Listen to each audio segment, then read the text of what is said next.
Hello, everybody. Hello, my precious Gasuto. Hello. My pride and joy. How is everybody doing? Is everybody having a great Friday? You made it. Buddy new. You finally made it to Friday. Woo! Yeah! Big old round of applause for all of you. You did it. You made it to the end of the week. You worked really hard. I don't know what you do for a job. I don't know if you have a job. But if you work, if you have school, I'm gonna like lower myself real quick because you can see my lack of legs. And it's really bothering me. Hold on. Hold on. Hold on. I'm gonna make myself a little larger. I'm gonna give myself a little bit of enlargement here. There we go. That's fine. It's perfectly fine with me. Sure, my sleeves are a little cut off. You can't see the cute little ruffles, but that's okay. No feetsies! No feetsies! No feets! No peets! Hibika, she says. My whittle, she says. No feety weeties. No feety weeties. But yeah, where we left off, we were doing some of these little events throughout our life. This is step 3. I believe this is the chapter right before step 4 begins. So we're almost done here. We are almost done with step 3. And I think step 4 is the end. I'm trying to remember. But yeah, it's been one hell of a week. I mean, I still have one more day myself, personally. But I'm so glad to be here. I'm so glad to be here. My goodness, I haven't played a game like twice in a row in forever.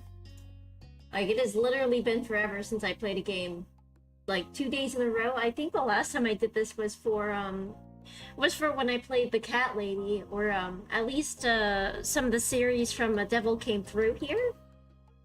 That was for Halloween, and I still have one more installment to do on that one. And I'm gonna be frank. I don't think I'm gonna be able to wait until Halloween to do that.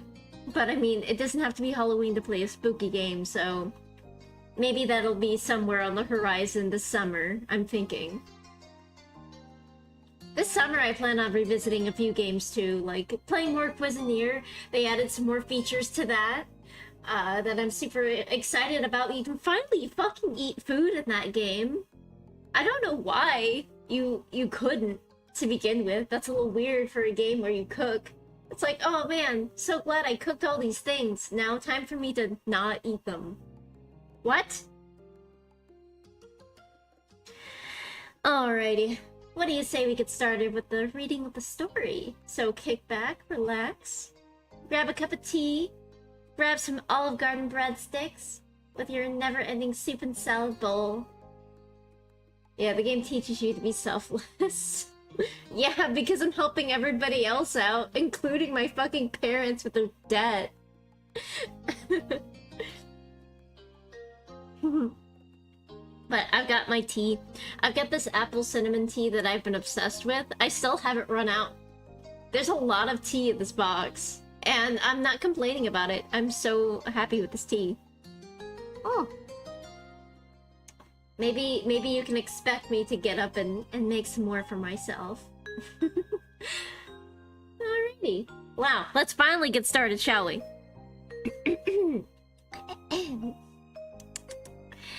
Like a lazy cat, you stretched your arms above your head and yawned, blinking your eyes sleepily. Oh, Libby, I didn't know this was about you. The day was warm and pleasant, and you were lounging on the couch in the living room, finding it difficult to do much in that moment. Your moms and Liz had gone out shopping, looking for some new items for your sister to take back and decorate her college dorm with. Very funny. What? It's true. It's true, babe. They had asked if you wanted to go with them, but you declined. For you, today was all about relaxation. Cove had dropped by to spend some time with you, content to join in with doing nothing. The two of you have been chatting idly as you lazed around, talking about the other things you'd planned for the summer. Let's see. We were cuddling. Absolutely, we were cuddling. He had an arm loosely slung around your shoulders as his head dipped down against you, while you were nestled against his side, enjoying the comfort of his company. The day dragged on, and you found yourself yawning more and more often between conversations. You had almost dozed off completely when suddenly a buzz rang out, disturbing the silence. Your phone was on the charger in the kitchen, so it couldn't have been that. Cove pulled his own phone from his back pocket and checked the screen. His movement had jostled you, so you tried to readjust your position to get it right again. Oh. Ah, it's my mom. Cove waved his phone in the air, giving you a small smile. I'm gonna take this. I'll be right back. He carefully nudged you to move. Made a small noise. What noise? Held on to him. It's your mom. Why do you have to leave her that? Oh, just say sure. It's his mom. You shifted, giving him room to get up. He got to his feet and stretched out, answering the call, and holding the phone to his ear as he headed off. Hey, Mom. What's up? Tell her I said hi.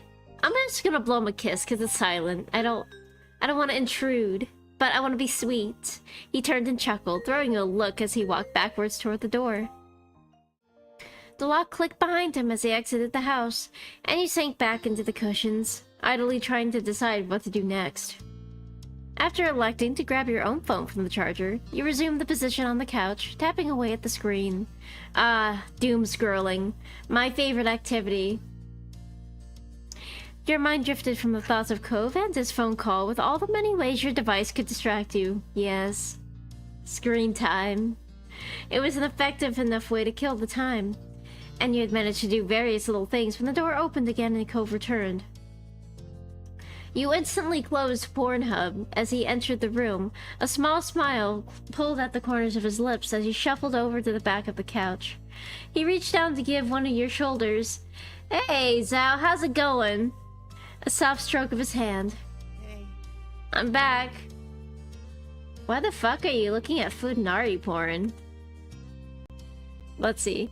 Put a hand over his. I wanna hold hands. Let's hold hands. Let's do it.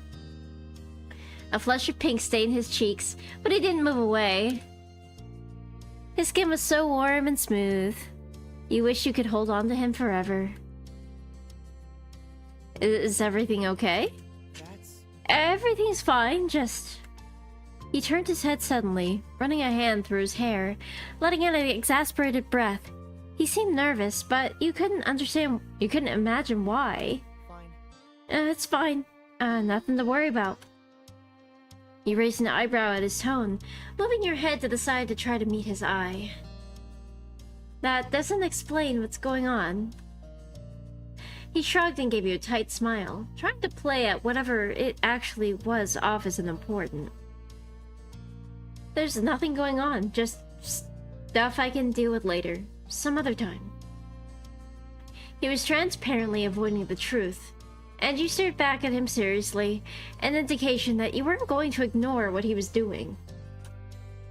Eventually, he broke beneath your stare, hanging his head in his hands and groaning. I need to make another trip to my mom's place. There's some stuff there that I'm gonna use, so I'll have to go pick it up. It wouldn't make sense to ship it, and I couldn't just bring the stuff back with me last time since I flew. Oh. Suddenly you understood what the phone conversation had been about.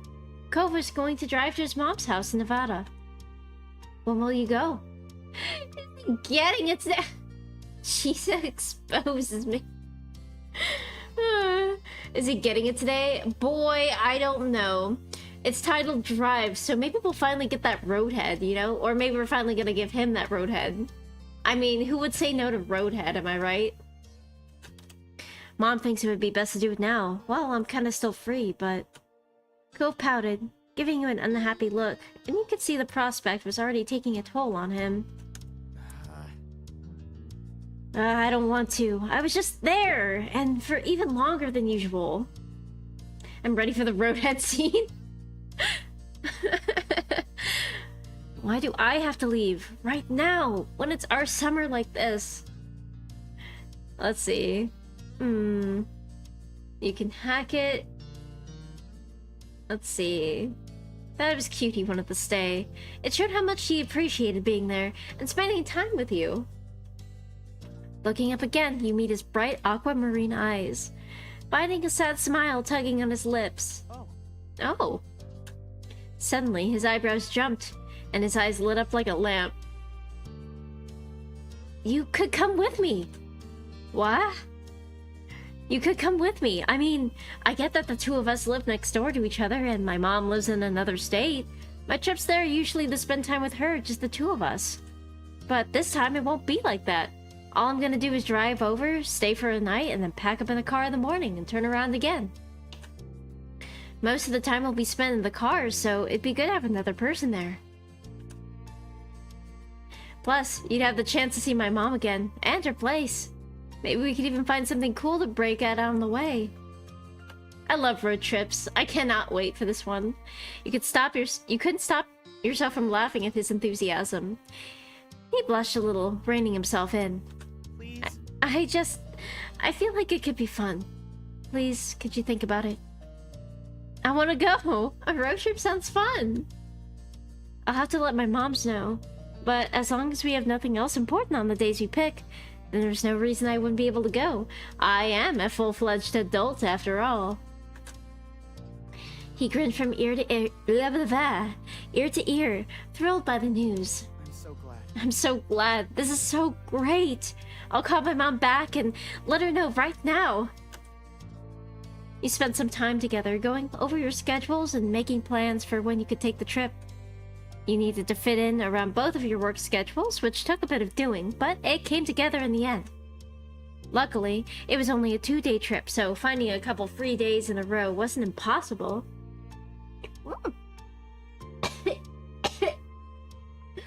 Andy, you made it to a stream. Oh my goodness, you did it. I'm so proud of you. Will he simultaneously whip and nay-nay? I mean, if he whips the vehicle around, he might toss me out. Yeah, I choked on my tea. It came out a little fast. It wasn't long before the dates were finally set, and all the plans were made. You were excited for the trip. A short trip sounded like the perfect way to spend some time. You could listen to music, eat snacks, and enjoy the open road, and eat snacks. No matter what you thought about things, the morning when you were due to leave arrived. That's what she said. Was it? That came out a little fast? I feel bad for you. It was cooler than usual, the sun barely peeking over the tops of the houses. You stood outside your house on the footpath near the road, waiting for Cove. You were feeling refreshed after a good night's sleep and an early wake-up. With your travel bag clutched in one hand, you watch as Cove finished packing up his car. Oh shit, I skipped it. Oops. Give me that. He had organized all sorts of things. Water bottles, snacks, and who knows what else. Definitely the snacks. And water. Cove insisted he had everything under control and didn't need any help. Just like a man. At least you could rest easy, knowing it was all taken care of. There's always one thing that you forget though. Always one thing. And it's always kind of important, but easy to forget. As you waited, you glanced over Cove's car. You knew it well. It used to belong to Mr. Holden, and when Cove learned to drive, it passed to him. His dad had taken the opportunity to get a newer one. It was pretty old at this point, but it had served both of them well so far. You just hoped it had enough life left in it to survive a trip as long as the one you were embarking on. Well, considering that... Well, let's see, they're supposed to be in, like, what, California? California, Nevada... That's like, what, a 6-hour drive? If I'm correct, I'm not sure. I used to live in California, and my father lives in Arizona. And that was about a 4-hour drive from where I was. Because at the time I had lived in a little place called Chula Vista, which was butted up against it was basically just Mexico but America. But God, I had the best fucking burritos and the best fucking Mexican food. If you want the best Mexican food, just go to Chula Vista. And if the place looks like a rotting hole in the wall, you're at the right fucking place. What? Don't you love it when you suddenly feel the unbearable weight of your actions late at night after being a goofball all day long? I mean, I can relate. Like when I eat way too much Chinese food and I have a bellyache and then I know I'm gonna do it all again next week. The slam of a door made you jump. You snapped back to focus and saw Cove was walking towards you. He dusted his hands off his pants and tilted his head toward the car. That's it? Ready to go? Yeah, I'm ready. He smiled and stepped aside, giving you space to situate your own bag where you wanted it. Once everything was safely inside, he glanced back at you. All right. We should get started. It's gonna be a ways to go. Woo! Literally woo! The game literally said woo and put that in for me. Just for me. Just for me. Just a single woo. Let's get this show on the road. He chuckled at your enthusiasm, shaking his head slightly. The two of you climbed into the car and buckled up. Cove in the driver's seat and you sitting shotgun. His eyes moved to you. Thank you. Thanks again for coming on this trip with me. Of course, it's no problem. After checking the mirrors and starting the engine, you pulled out of the driveway and the trip began. With a small sigh, you got cozy in your seat and watched the familiar houses in your neighborhood pass by. Cove reached over to turn on the radio. A crackle of static mixed with the odd snippets of a song filled the car as he flipped through the stations. You're telling me that you guys have smartphones and you don't have, like, Spotify or something? What are my opinions of playing jump on the bed in a car? Well, I'm not a teenager anymore, so that's not really my speed anymore. I own a house. We can literally just, like, do it at my house. I don't need to do that anymore. Mr. Holden's car was in good condition, but it was, well, older. There was no way to plug in a phone to play music, so the radio had to do. Eventually, he settled on classic rock, before sitting back and resting both hands on the wheel. Is this okay? Yeah. I'd rather have it off. Yeah, you know what I like? He smiled, happy with the answer. Time flew by, and with it, the scenery outside your window became more and more unfamiliar. Neither of you spoke for a good long while, but the quiet was comfortable. You had become all too used to each other's company over the years. Eventually, Cope broke the silence, clearing his throat softly before he spoke. It's been too long since you and I have spent time with my mom. I know she still comes to the neighborhood sometimes, but it's not even once a year. I'm always going to hers. I'm happy the two of us are doing this.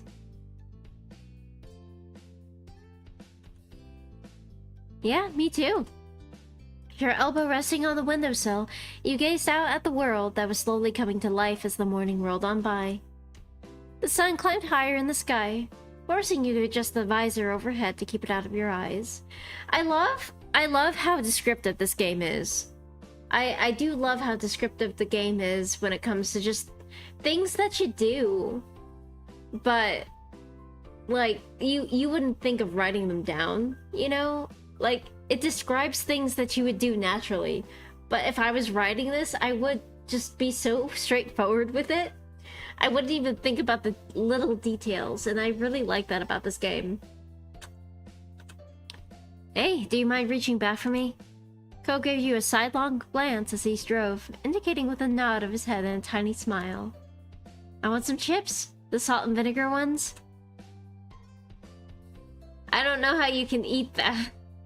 He huffed impatiently, keeping his eyes on the road. I like them and I want to eat them. You should have a problem with letting me since you don't even like it. I didn't say that. He was a boy, she was a girl.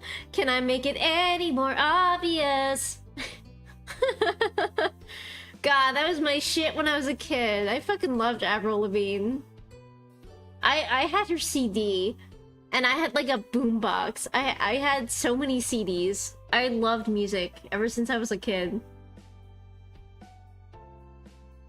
God. I even had like... I listened to like a variety of music, and I wanted to play music, but I never really fully pursued it. But I had like an acoustic guitar, I had an electric guitar. I learned all the basics and stuff, but it never came to fruition. Especially since I went to school. And then when college started, all of my hobbies just kind of went out the window. Stretching out the seatbelt to give yourself space. You twisted in your spot and reached into the bag holding the snacks. It took a bit of effort to sort through the collection of goodies stuffed inside, but eventually the bag of chips crinkled beneath your fingers as you pulled them out and sat back in your seat. Yeah, you have a small passion project, and you want ideas for a character. Well, sure, I could probably pipe in here and there. Here. Thanks, do you mind opening it? His eyes lit up at the prospects of the snacks, and you shook your head in amusement, popping the top of the bag. Oh god, I hate it when people like pop the chip bag really hard because it scares the shit out of me. Sounds like a gunshot. Instantly makes me want to get down. Let's see. You want me to yes, feed, feed, feed, feed. His eyes widened, the hint of blush creeping over his cheeks, but he steadfastly continued to face the road. No, that's okay. Why not? Baby boy, why not? Let me feed you, my baby boy. Can you just pour a few into my hand? Yeah, sure. You're boring. God. No roadhead? No feeding? God, you're so unromantic.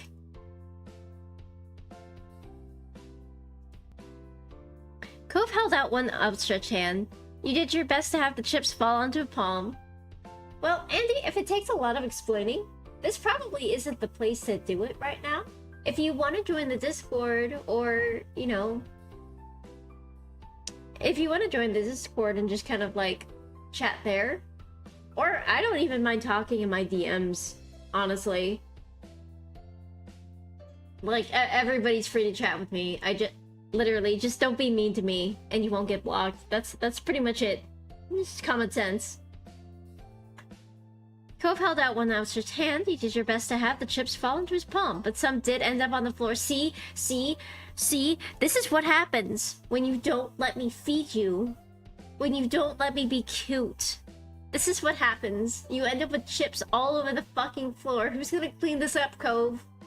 Who's gonna fucking clean up this mess, Cove? After that, you rolled up the top of the bag and stowed the chips safely in the back again. When you turned to the front, it was to find Cove crushing the fistful of chips into his mouth, crunching loudly. God damn! He's an animal! Oh, I love it. I want him to crush me like that. Dang, you've been loyal to only you two for all these years. Well, I mean, Discord's not a streaming service. Well, I would say streaming service, but it's not a streaming platform. He wiped his hand on his pants absentmindedly before gripping the wheel and spilling crumbs all over the place. What a fucking slob! You're like a little kid. How can you eat that much at once? I'm impressed. I'm just gonna say I'm impressed. Cove mumbled through his mouthful of chips. Give me a brief thumbs up. You smiled back, shaking your head in amusement at his antics. The hours drifted by much the same way as that, with the two of you snacking and chatting as the day stretched on. It was fairly calm and quiet, traveling along the open road, and you found a little in the way of interruptions. At one point you passed a "Welcome to Nevada" sign, and Cove gave a tiny cheer. He was in disbelief that the two of you were seriously all the way in another state like this. Eventually, you had to stop for gas, and made a detour at a small diner to grab a proper meal that didn't consist of chips and candy. After refueling both the car and your stomachs, the drive was back on. Just as the sun began dipping beneath the horizon and bathing the sky in a wash of orange light. This is the perfect time for Roadhead. Where is it? Where is it? Where is the penis? Whip it out, rip it out. Oh my. Yeah. I clutch his penis nice and hard, and I give it a firm tug, ripping it right off the base, balls and all. This is the proper way to give Roadhead head, by ripping the whole thing off. Entirely. Now it's mine forever. You stow the penis in your pocket, and say... Well, actually, you don't say anything. You're both at a loss for words with how much you love each other. I'm just kidding. Cove informed you that there isn't too much longer left to go. You were almost there. Cove informed you that there was blah blah blah blah blah blah. We already read that. I thought I hit the button. Took shifts. We took shifts. I drive too. I like to drive. I like to drive. I love to drive. It's great. The route was fairly straightforward, and you had enough practice with driving to feel comfortable to do so. Why did they make me such a little bitch in this when it comes to driving? Why? I know how to drive and I'm comfy. I can drive stick.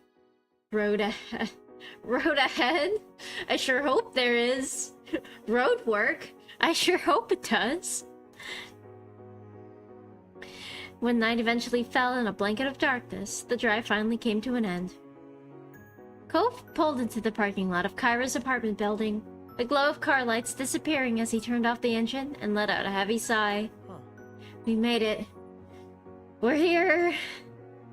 The two of you exchanged tired smiles, having successfully and safely completed one half of the trip. You were relieved to have actually arrived, and eager to get out of the car and stretch your legs. You took the stairs up to the building together. After a long knock. After a knock, you were abruptly met by a flash of green hair as Kyra opened the door and immediately took her son into her arms. Do you think that's natural, or do you think she dyes it like every month? Oh my gosh, it's long now! Oh, I love it! I love the double braids. I love this. This is such a good look for you. You are so pretty. My goodness, I'm digging the top. Yes, it's so nice. There he is, my gigantic baby boy. She squeezed him for a moment, then pulled back so she could examine his face. Yes, I love the green too. Are you even taller than the last time I saw you?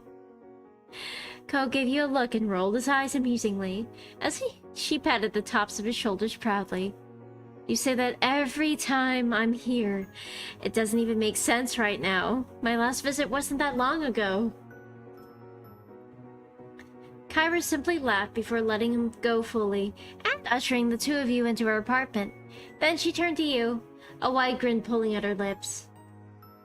Hibika, it's so nice you came along with. And as a bonus, you've both arrived in one piece? Yeah, it's good to see you. It's been a long time.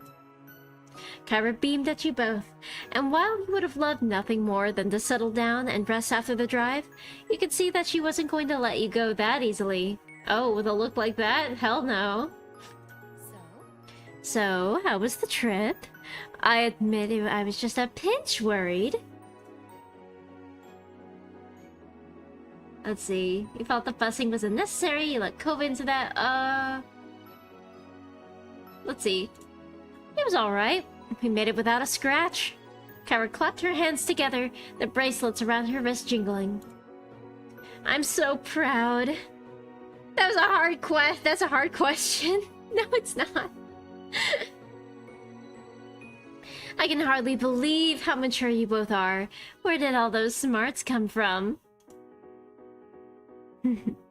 Cove ran a hand over his hair with an awkward chuckle. I don't know. Maybe I got some from my parents.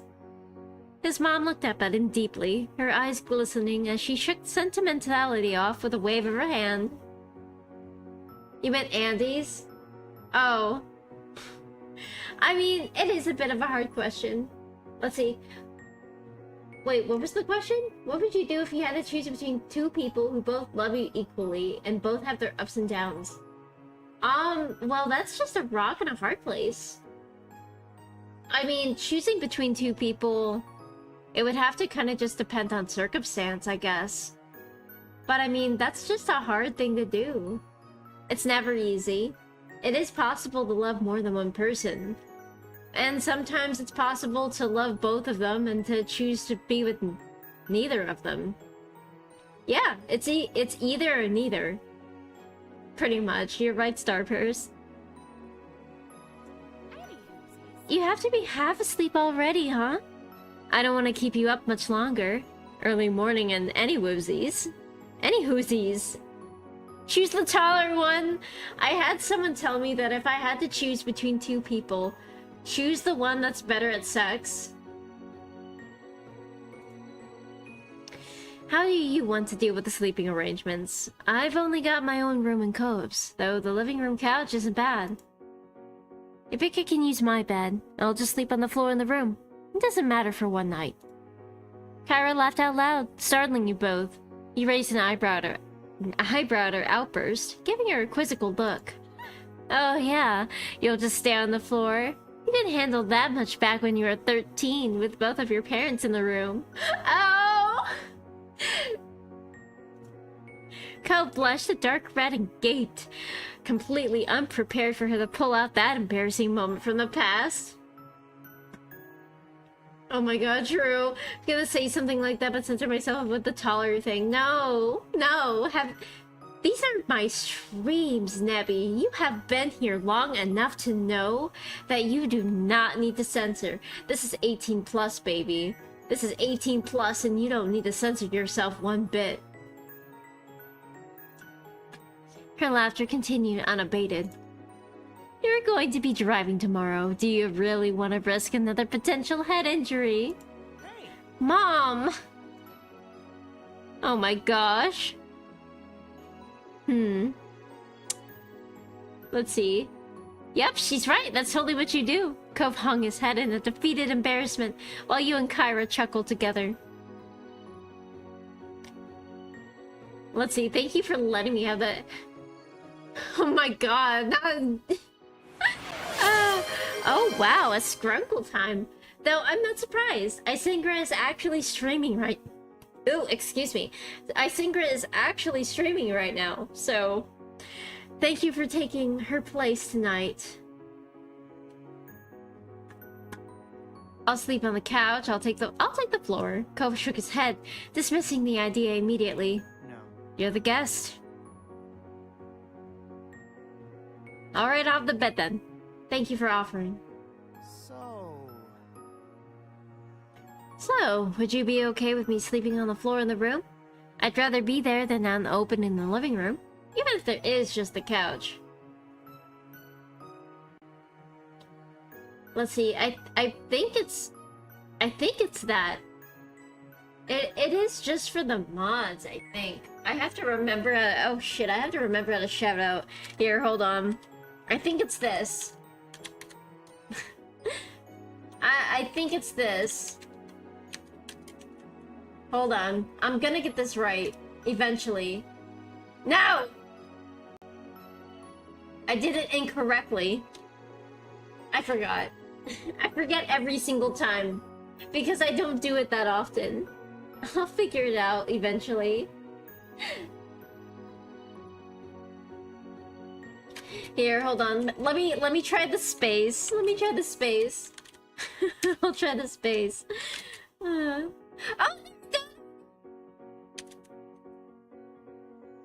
Wait, why can't I... Oh, I can only do... I think I can only do people who are in the chat, I think. Or maybe not? Is it that? No! That's okay. It's okay. We'll figure it out. I can never figure it out. Let's see. Yeah, you can sleep there. Kyra giggled. softly, drawing your attention back to her. I can't shout out though. I already have mods are more powerful than me. What? What? What do you mean? What do you mean? Also, would I sacrifice 30 random animals all across Earth to save one human life? Absolutely not. Oh my god! Who did that? Mods banned the streamer. It worked! It worked, Libby! You did it! All funny stuff aside, you should get some sleep for tomorrow.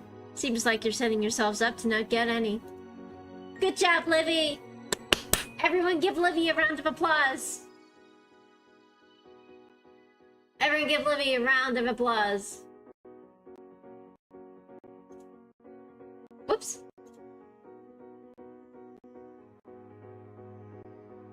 Oh. Well, now I cannot. Hello? There we go, there we go. Yes, Livy to the rescue. Yes, we love our mods! We love our mods so much!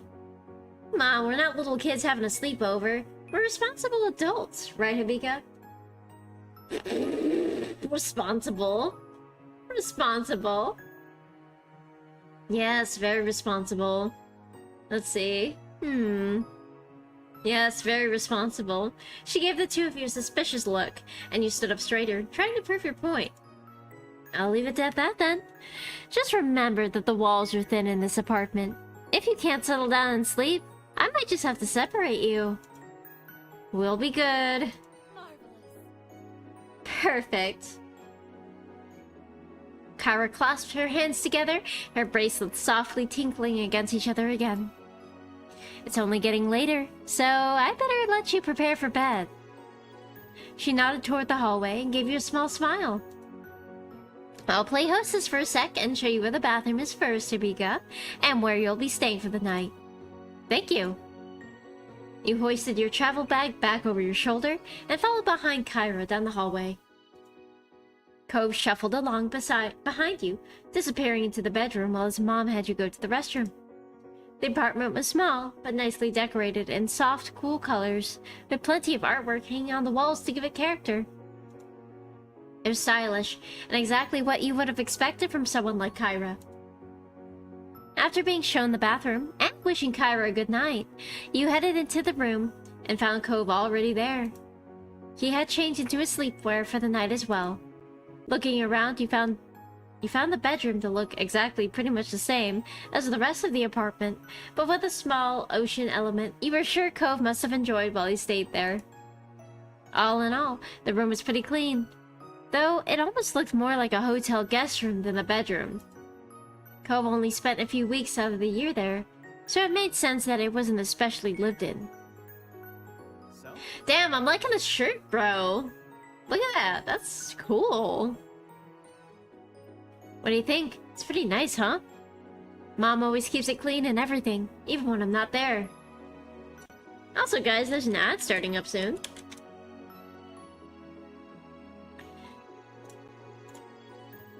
It's a great room. It seriously looks like a hotel room. Oh, that's sweet of her. Yeah, she's good like that. Little bird boy. My little parrot boy.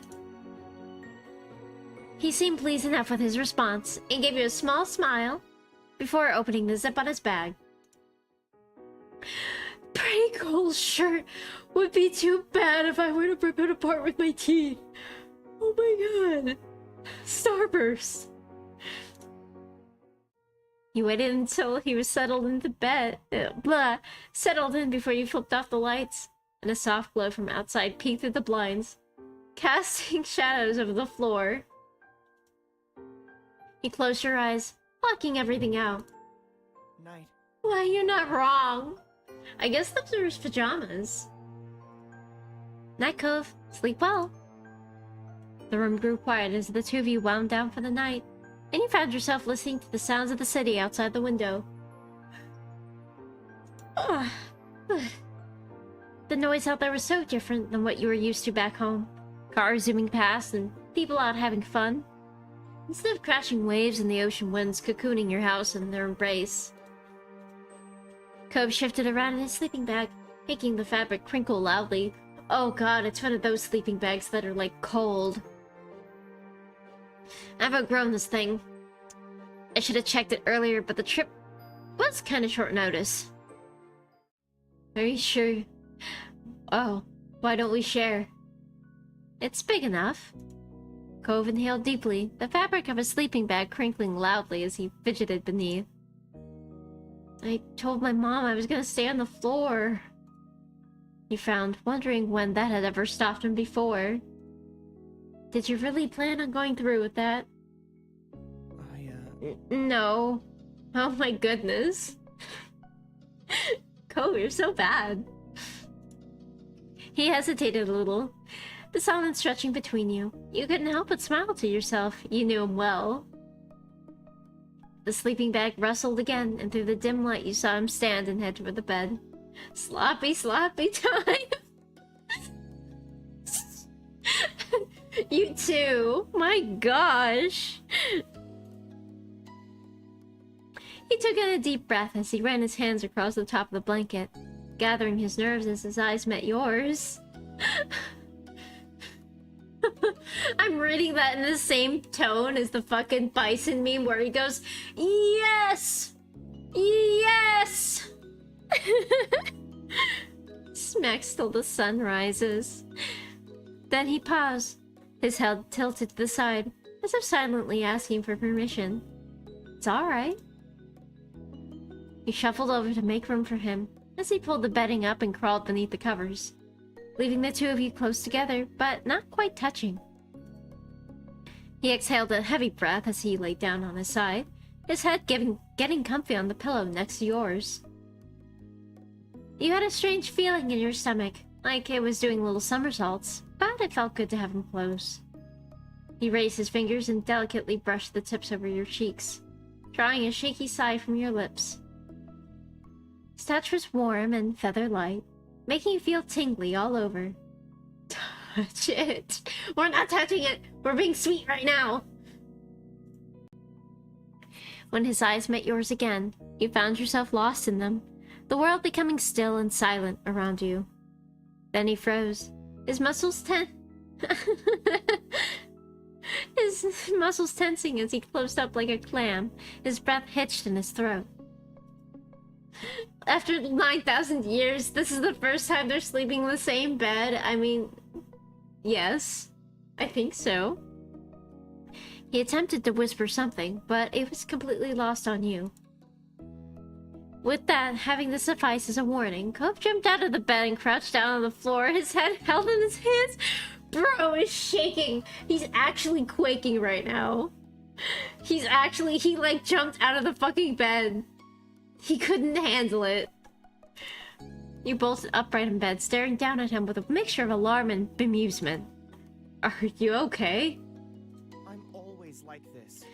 I thought it'd feel like it did before when we were younger, but it's different now. I'm sorry, Hibika. I'm really sorry. I'm just so... He panted deeply in and out, as though he had just finished running an entire marathon. Yeah, all the blood is flowing from your head to your dick right now, dude. Of course it's gonna be different. After finally steadying his breath into a normal rhythm, he crawled back into his He crawled back into his sleeping bag and huddled down on the floor, his back turned to— No! Not the back turn! Not the back turn! Sorry. Aw, so why would I be disappointed? Is he scared of coitus? I'm fucking dead, Nebby. That coitus? That fucking coitus? Aw, you were not pleased. I understood. Of course I understand.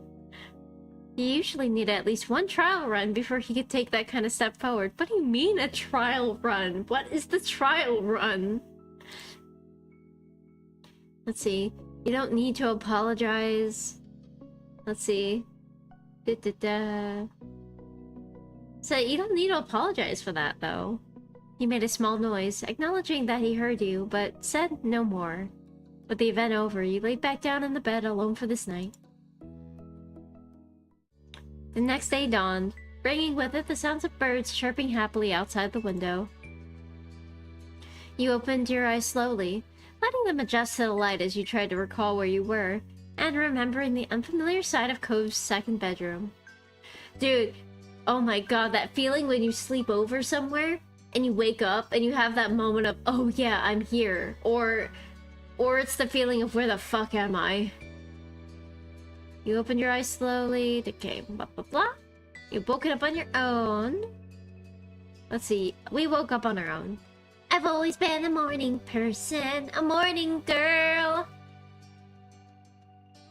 Let's see, you challenge any human being to be sexually active to not be unsatisfied with the scene. Well, it's not... This visual novel is not... It's not 18 plus. And then I have to drink more water. Lexi! Thank you. I can drink my tea. Ooh. Apple cinnamon. The early morning sun filtered through the blinds, telling you it was about time to get out of bed and start getting ready for the day.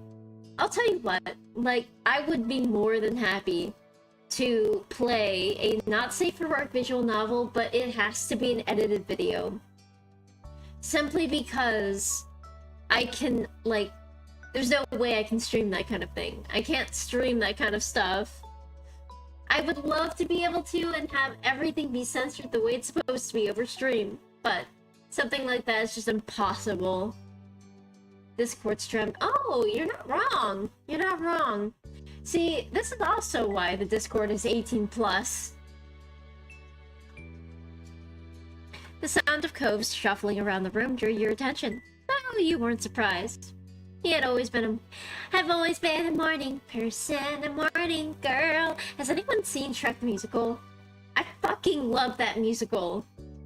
I fucking love musicals. Sitting up in bed, you let out a yawn and stretch your arms above your head. Still felt pretty groggy, felt okay. I mean, I would feel pretty refreshed. To be fair, not safe for work dedicated game is kind of defeating the purpose because it's not really for the build-up. What the fuck? How do I get out of here? There we go. Not safe for work dedicated games kind of defeating purpose because we're not really... Well, yeah, this is for the romance. It's not really supposed to... It's a slow burn, is what it is. Like, we've known this guy all our life, and we're not just gonna become adults and be like, yeah, we're gonna bang now.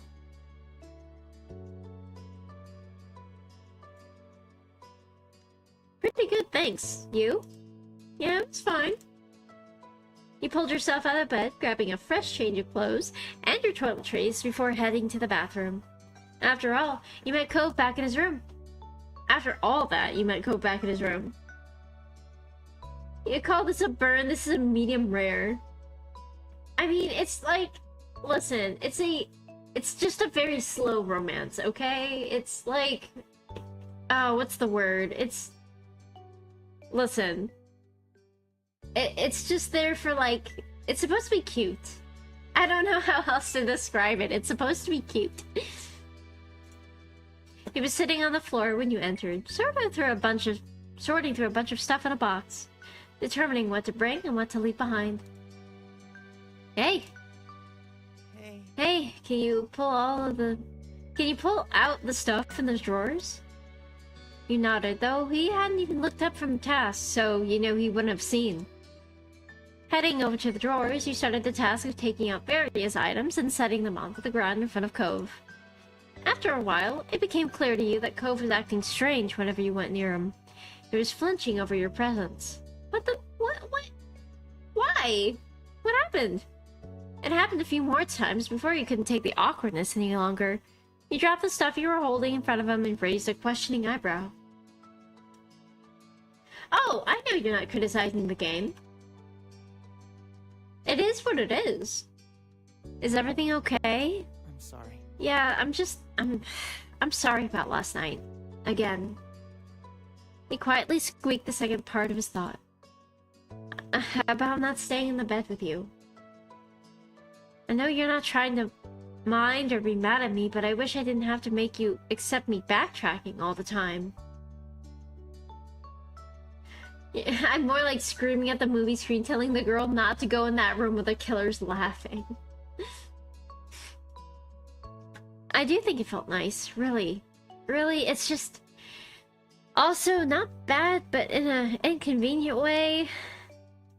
I mean... Lying together like that, being so close, it gets too hot, you know? That's too hot for me.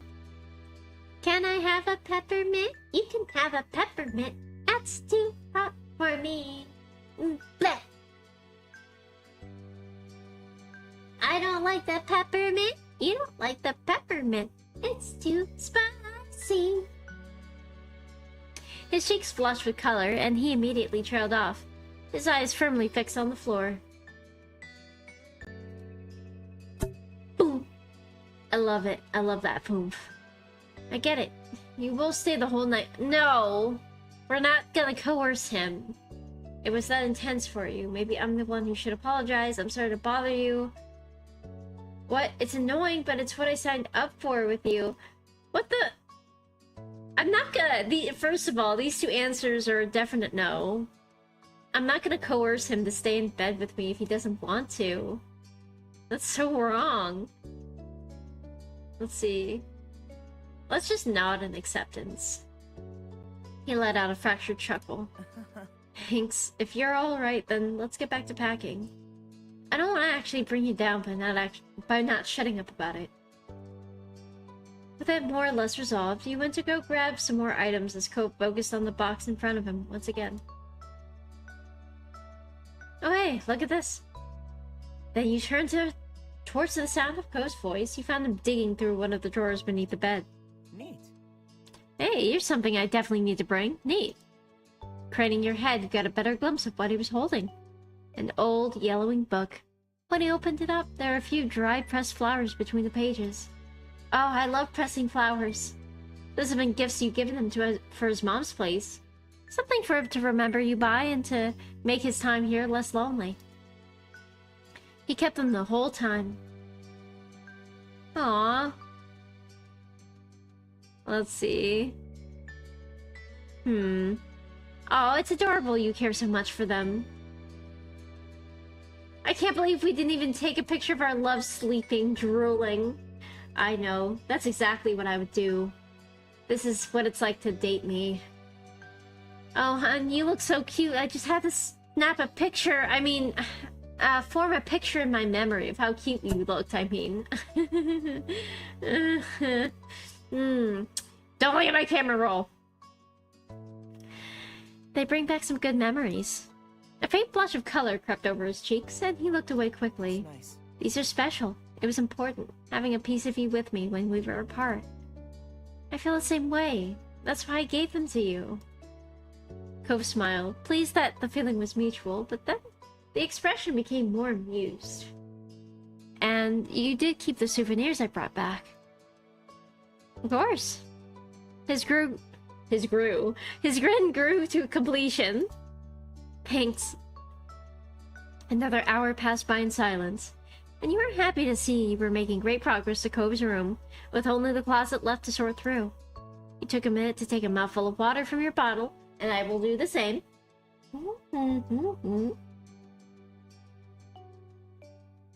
Yummy.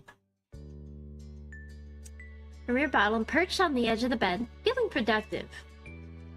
Cove glanced over at you and paused, putting down the tape gun he had been using to seal up his boxes. You raised an eyebrow. You know, it's really strange to see you sitting in this room. Why? He frowned a little, his eyes distant and his voice quiet when he spoke next. That's... During the visit to Mom's, when I was sitting alone in this room, I'd sometimes think about how you weren't here. It was a weird feeling at the time, that you just weren't around, and now that you're here, in this exact place, it's... I don't know. I don't know how to explain the feeling. He shrugged it off and smiled a little, as though he had said enough already and didn't want to risk sounding silly. Life is pretty confusing, is all. Let's see. I didn't know you thought about me. That's true. Life makes some sense. I missed you so much when you were gone. His brows crinkled, as he looked at you solemnly, his eyes bright with emotion. I missed you too. All the time. Made you feel better to know that somehow. To know that when you were stuck at home missing his company, he was missing yours too. He looked away satisfied, heading over to the closet and the last of the items to be sorted. Before long, every box, closet, and drawer had been thoroughly combed through, with the items either neatly placed packed up in boxes or organized and returned to the proper place. Damn, you don't want to cry now. Aww. With a sigh of relief, you glanced around the bedroom and the work you had done together. All right. We're done. Good job to us. I'm gonna change out of my PJs for the drive. Yeah. When the two of you headed out into the living room, ready to get everything finalized and hit the road, you found Kyra in the kitchen pouring a cup of tea. Cove headed towards her, leaning casually against the counter that divided the two spaces. Hey, didn't have to get up so early. Come on. Are you crazy? Of course I have to see you off before you go. You can't sneak away while I'm out cold. She beamed at him, and in all honesty, seemed more than happy to be up and getting ready for the day. Do you want some breakfast? I've got some muesli or eggs and toast. Oh, and some of that fruity cereal you used to love. That's okay. We should really eat on the road. Kyra smiled sadly, a little disappointed, but she seemed to understand that your time was running thin. I thought you might say that. In that case, I packed you some snacks for the road. What do you think? Even if you don't end up eating them, just take it anyway, just in case. You can always feed them the Cliff when you get home, and tell him I said hi. Cove laughed and shook his head, knowing his dad would love nothing more than to polish whatever food Kyra had prepared for you. Thank you. Thanks, Mom. You really didn't have to. Thank you for the snacks. Let's see. Nice of you. Not a problem. I wanted to make sure you were properly fed, at least. She returned your smile with one of her own before putting her cup of tea aside. Well, I'll help you get the car packed. Sure. Sure, thanks. The three of you got a move on, taking the boxes from Cove's bedroom and heading down to fix the back seat of the car, until there was barely an inch of space left in the back and the trunk. With all of you helping, it only took a couple of trips to move everything, and you were done before you knew it. Then, it was surely time to say goodbye. You convened back inside the apartment, where Kyra looked over the two of you with a quiet smile. It was great to see you both. Thank you for coming. She gave each of you a hug, and you felt a little sad that you hadn't been able to spend more time with her. It was good to see you too, Mom. Cove embraced her in return, the two of them holding on to each other for a few seconds longer. This makes me want to visit my mom, or call my mom. I'll miss you, but I'll visit again soon. Of course. You better. Hey, we should make plans for you to visit us too. I'll let you know when it's settled. I'd love that. Kyra bundled all the stuff she prepared into a bag and handed them over to you. You took a quick peek at what she'd packed. There was fruits, nuts, seeds, hard-boiled eggs, and some veggie sticks. Cool. Oh, good to see we got some fresh food options now. The snacks I brought were... Kyra shook her head at him and let out a soft laugh, as though she wouldn't have expected anything else. I seriously hope you're feeding yourself better than that at home. You're focusing on work, but... Aww, I'm happy to be your background noise. Yeah. Oh, yeah, of course. Just not on trips. I can live with that then. Baby seals are a ridiculously cute Eldritch mess. You are so right. She looked over at him fondly, her eyes at last focusing on his face and filling with emotion. I'm gonna miss you, baby. Me too. Me too, baby. Let's see. We'll all be together again before you know it. I hope so. Kyra put an arm around you both, pulling you in tight to her sides for one final squeeze. Bye. Have a safe trip? We will. With one last goodbye, you exited the apartment, though Cove hesitated for a moment in the door, his expression distant. You weren't sure what he was doing, though you tentatively took a step towards him. Everything okay? Your voice seemed to bring him back to earth. Andy shook his head to clear his thoughts, his green hair swaying from side to side. Come on. Yeah, let's go. With that, the two of you headed back down to the car, ready to make the long trip home. Soon enough, you were on the wide open road with a car full of Cope's things and only one destination, Sunset Bird, California. The drive went as smoothly as could be expected, with the morning slowly creeping into midday as the miles flew by. After a while, you switched places with the Cove and took over driving for a couple hours. The day flew by in a whir of open road and sunshine, and before you knew it, it was early afternoon. By that point, you had already crossed the state line. Cove announced that he planned a little stop on the way home. It was... Oh, why are we gasping? James Morningstar! Hello! How are you? That's one way to catch my attention, my goodness. The Redwood National Park. Hey, I hope you're doing well too, thank you. Thanks for popping in. Shaded beneath a canopy of enormous redwood trees, you drove along. We're just playing a little more of our life. I'm trying to finish the story as quickly as I can without rushing. I hope you're able to stay for a little bit, even if you lurk. I'm happy to have you. When Cole parked the car, you pushed the door to get out, and the first thing you did was look up. When life gets you down, we're in a frown. Don't look away, look up. If memory's true, you look at the blue. Don't look away, look up. I can stay for about 25 minutes. Oh, okay, awesome. Well, whether you stay for a long time or a short time, I'm happy to have you. There were too many of them to count, stretching on and on as far as you could see. You squinted against the sunlight that was peeking through the leaves and dancing on the paths around you. It's great, right? He smiled at you from over the roof of the car before glancing around the place fondly. Remember the trip our families took there that one summer? Let's see, my mic is crackling. Well, thanks for letting me know. I have been having issues with the mic crackling. I did some tests and sometimes it does and sometimes it doesn't. I'm gonna mute it real quick and see if I can fix the issue. Oh, just a second.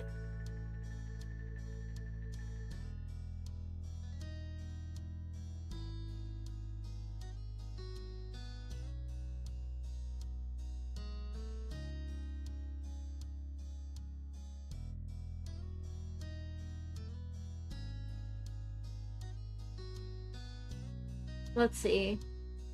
I wonder if it's still crackling. Here. Yeah, I adjust the cables. Is it still crackling? Let's see if I can test it myself here. Do. Sounds fine. Okay, so yeah, sometimes... So the cable that connects the actual microphone with the computer, it's very wiggly. It's not an old mic, but the cable is a little fucky-wucky. So sometimes crackling does occur. I do think it's just the microphone. Everything else is fine. I have been playing around with filters though on OBS, and it seems like I can be a lot louder now. I have a... Yeah, it's a cable issue. New cable fixes it. Yeah, I should definitely look into getting a new cable, because the mic, honestly... It's not a bad mic. It's definitely not. It's a hand-me-down, but, I mean, it served its purpose pretty well. Because everything else I can fix with filters, because I was peaking far too much. But now, I think you guys can actually hear my voice and hear my high-pitched sounds. So, when I scream in a horror game, and I squeak, and I go, eep, beep, beep, beep, beep, beep, I think you guys can actually hear me when I go, eep, beep, beep, beep, beep, beep, beep, beep, beep, beep, beep. So now I can sound the alarm. Beep, beep, beep, beep, beep, At least I think you can hear my little eeps.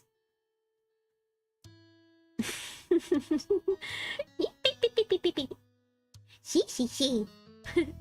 She, she, she. It was cool going on a journey and seeing the forest in person, even if we didn't stay very long. So... And I guess we can stay for even less this time, but oh well. It seemed like it, honestly, it's so good that I can't believe it took me this long to figure out filters.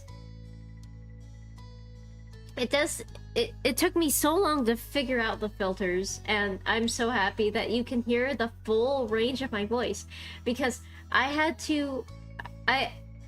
couldn't speak in my regular tone. Now I can actually be high-pitched. And then I have to drink more water. And then I even have to drink more water. But, I mean, that's besides the point. But now I can be exuberant. I can go, woohoo! Again, I don't want to scream into the mic because I don't want to, like, deafen you guys. I don't want to deafen you guys with it. He does have a very unique... You're right, Eldritch Mess. He does have a very unique hair color. Hard to believe it's natural, right? Deafen us? I'm not gonna do that. Not unless I'm playing a horror game. I can't do that to y'all. I can't do it. I can't do it. His voice got a little softer at the end. It seemed to be bittersweet for him, but being in a place he was so fond of, but not having the time to appreciate it fully. We were pleased. It was a beautiful place to stretch your legs and take in some fresh air. Thanks for bringing me here. Cove smiled, shoving his hands in his pockets and dipping his head. No problem. Aw, shucks. The two of you walked around for a while, completely dwarfed by the sheer scale of redwoods. Kind of put your view of yourself and everything in a strange perspective. You took in a lungful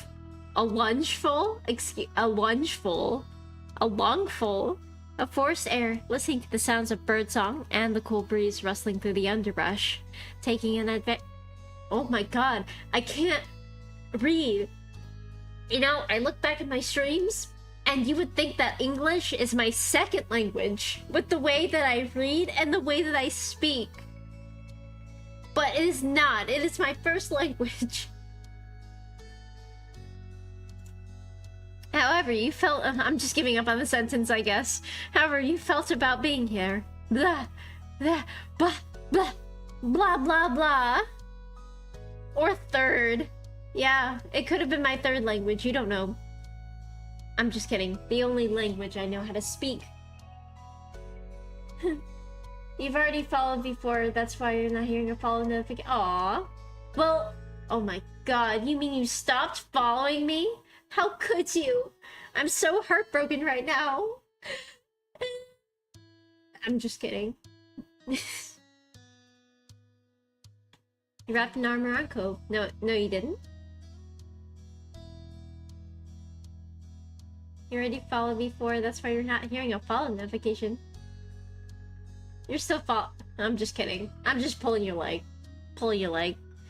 He startled a little at the sound of sudden contact. Oh my god. I would love to speak English right now. I would love to talk. I would love to talk. I would love to read. I am literate. I am literate. I am a literate Chisa. I'm a literate lion dog.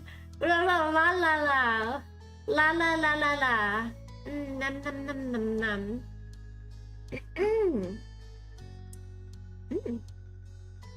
He's startled a little at the sudden contact, giving you an apologetic smile. Is this hooked on phonics?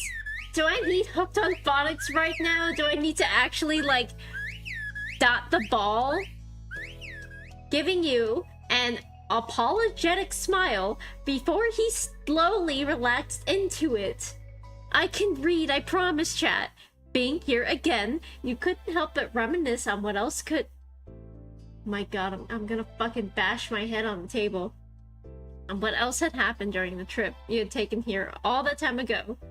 There were a lot of things that had reminded you of it recently. Yeah, you're probably right. It is time for a big stretch, I think. I thinkles. It is time for a big stretch. Big stretch.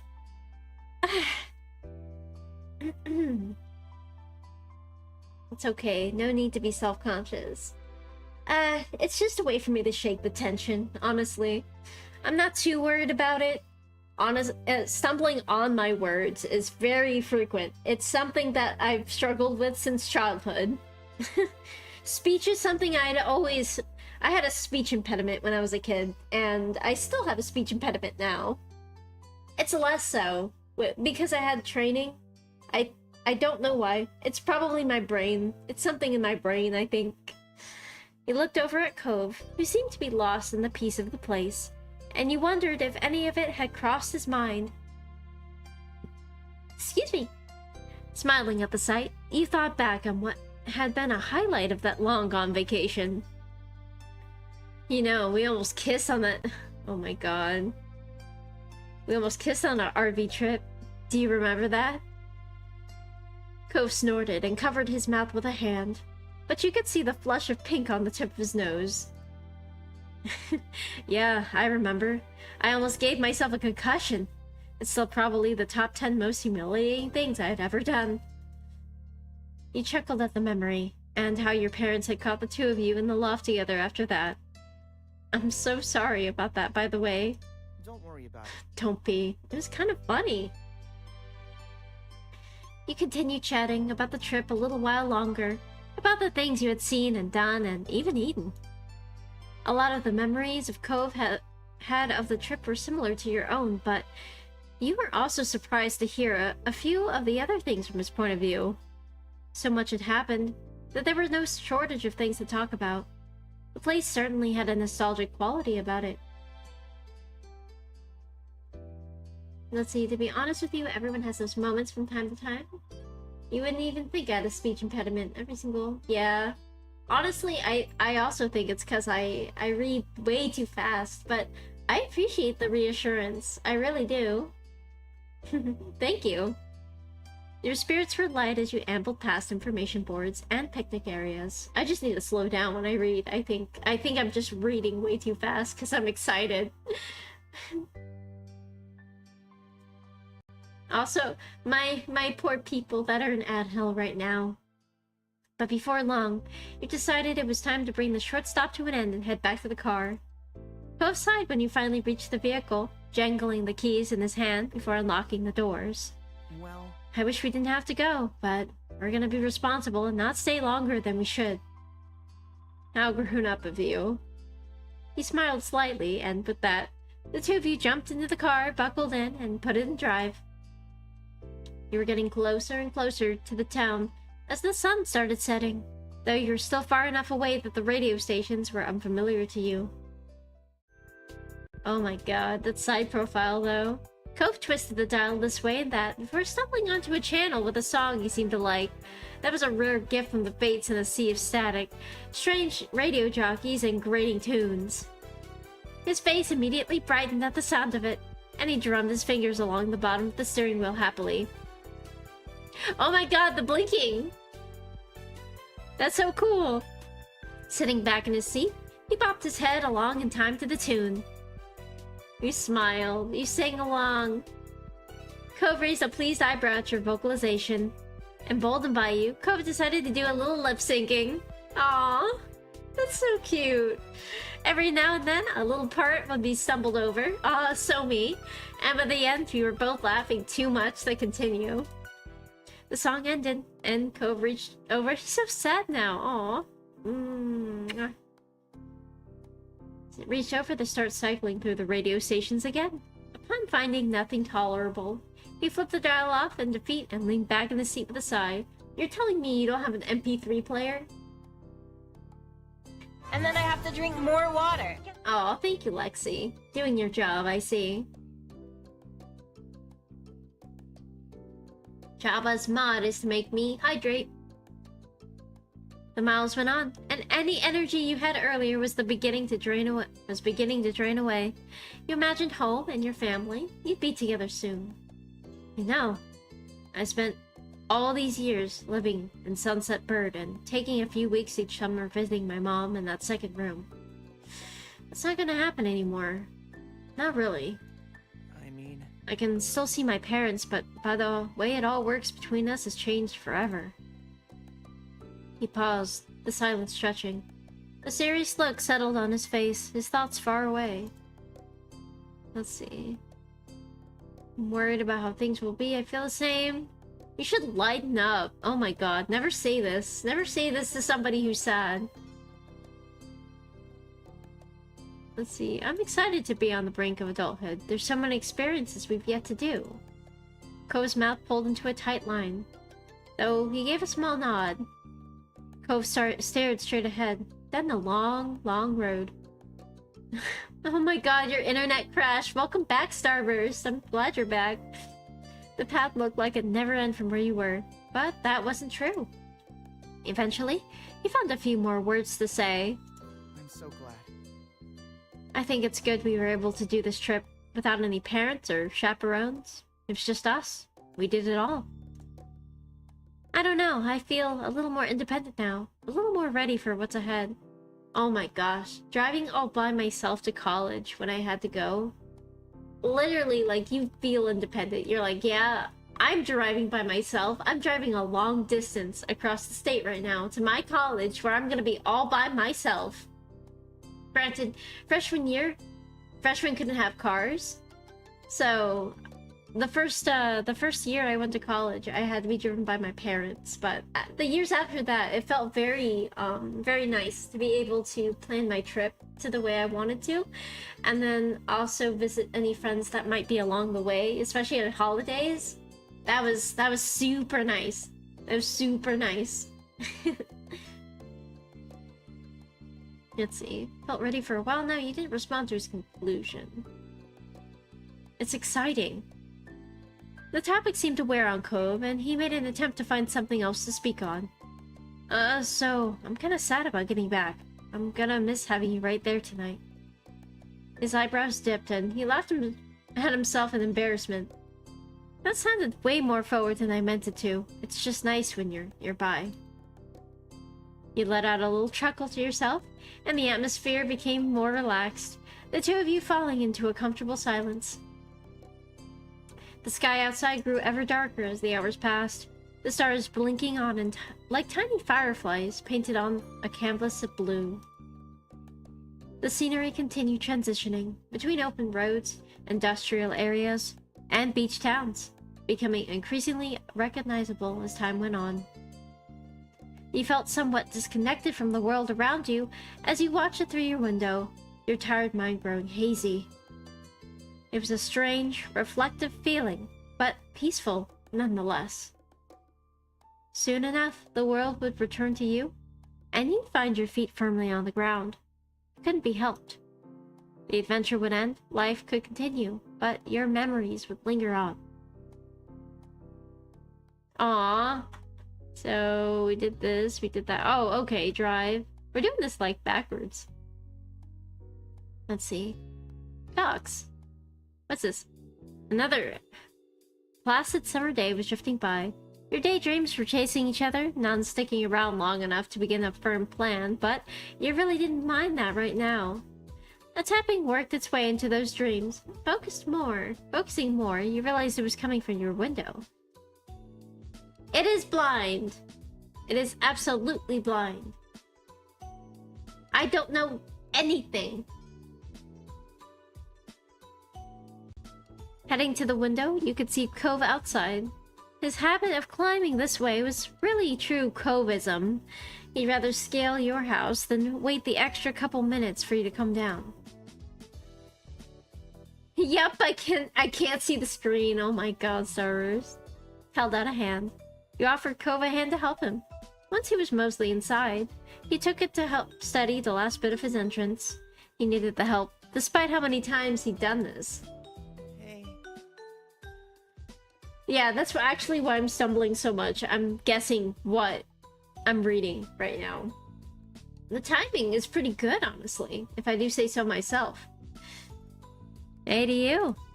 You think my mom should invest in bigger windows? Cove laughed at that and took one last look at his exclusive entrance. He hummed with a teasing look on his face. Maybe. Cove's voice came out quietly, with a strange, pleased smile on his face. Did something happen? Cove opened his mouth to answer, only to have your phone ringing cut him off. You both turned to where it rested a little further up on your bed. It was still face down, so you couldn't see who was calling. It's okay. Your attention shot back to Cove. He smiled at you awkwardly. Don't worry about it. Go check. It could be important. I'll wait. Thanks. You shuffled forward and scooped up the little noisemaker into your hand. You flipped it over and checked the caller ID. It's Miranda. You should answer it. I want to say hi too. Hey! How's it going, curious NPC? Oh, you're gonna take out the dog. Well, be safe. Is the Baxter Ward in the chat? He is actually. We did beat Baxter Ward. We did. It's only a matter of time until we see him again, I think. But yes, we did meet him. We met him last stream yesterday. With a nod, you accepted the call and set it to speaker. Hi, Miranda. Hi. There was something off about her tone. Cove met your gaze, and you saw the same confusion in his expression. Have you heard from Terry? Have you heard from Terry at all? Or did you hear about her from Cove? Huh? No, she hasn't called me, but Cove is with me right now. Hey. Oh, hi, Cove. Is that what you were gonna say? He shook his head no before realizing it wasn't a good enough answer when one person couldn't actually see it. No. No. Terry hasn't called me today either. Is something wrong? At that, Miranda couldn't hold herself together anymore. The muffled sobs from the other side of the line were unmistakable. Terry doesn't like me anymore, if she ever did. What? That doesn't sound right. You're probably her best friend out of all of us. Yeah, why would you think that? She sniffled, and there was a pause as you could hear her shift the phone to her other hand. Terry was here the other night, watching movies with me. We were up super late. She realized her parents probably went to bed, so they couldn't pick her up. My mom and dad were definitely asleep then. Dad works early. I tried telling her it was okay to just spend the night and that she could text her parents what happened, but Terry really didn't want to. You glanced at Cove. He looked equally unsure as about where this story was going. It didn't sound like a friendship ending situation. I suggested things to make it easier if she was nervous, like she could sleep by herself in my room while I stayed somewhere else. Yeah. And I said we didn't have to sleep at all. We could just keep watching movies until one of our parents woke up, and I wouldn't have minded. I know not everyone can do sleepovers, but Terry wouldn't even tell me what was really wrong or what I could do to help. I thought we could tell each other anything. I guess I was wrong. Did she stay in the end? No, we got too loud in the kitchen and my dad woke up. He offered to drive her home when he heard what was wrong. She texted me apologizing for my dad having to do that when he needed to rest, but that was it. She isn't talking to me anymore. You could hear every bit of the tears and heartbreak in Miranda's voice. This continued to be a shock for your neighbor, but Cove recovered and spoke gently. I'm really sorry. There's no way Terry wanted to make you feel this bad, or that she's done with your friendship because of this. Miranda's sniffling continued. You hope she had plenty of tissues handy. It's really weird that she reacted like that. It's not a big deal, no. Let's not say that. You couldn't wrap your mind around it. It seems so unlike Terry, and maybe that's why it was bothering Miranda so much. Miranda's voice sounded a bit more collected after finishing her story, but you knew that the crying was far from being done. I thought she'd reach out to one of you by now. Maybe she's not talking to anyone. Yeah. Sorry for bothering you and Cove about this. Hey, we're here for you. Right. Right, you can tell us things. Thank you. Her shaking voice finally conveyed the little optimism, or at least relief that she wasn't dealing with it entirely on her own. Is that all right? If you hear from her or anything, could you let me know if she's alright? We can. Thanks. Let's talk later, okay? Bye. Bye. Bye. That didn't really seem like an especially productive point to end the call, though you weren't sure whether to go from there. Where to go from there? Looking to Cove, his face seemed as lost as yours. With no alternative, you hung up and put your phone back on your bed. Randy, my sweet summer child. Cove crossed his arms, a frown creasing his face. He began to pace the length of your room, clearly trying to put the pieces together in his head in a way that made sense. You were worried. You felt pretty confident about this working well. Sound like trouble. I'd be worried. I would be worried. Especially if she kind of just dropped off the map, you know. Biting the inside of your cheek, you stared at the ground. Hearing Miranda so distraught like that was not easy. And what about Terry? The uncertainty was tearing you up. The empty state of your head before learning this was not helping you now. You couldn't put two thoughts together, and flopping back on your bed, you stared into space. We should probably try calling Terry. Miranda and Terry are so adorable. Randy and Terry. Cove's voice managed to drag you back to some grounding. He'd stopped pacing, but you saw a perturbed look on his face. Yeah, I'm worried about her too. He bounced up and moved to his side, ready to act on whatever plan you two would come up with. Your two favorite characters are Terry and Lee. Let's see, have I met Lee? Did I meet Lee? I met a lot of characters. Sometimes it's hard for me to put names to faces. I don't think I've met Lee yet. Cove let it ring and ring and ring. Terry didn't answer. There wasn't even an option to leave a voice message. Oh yes, Lee! Our cousin.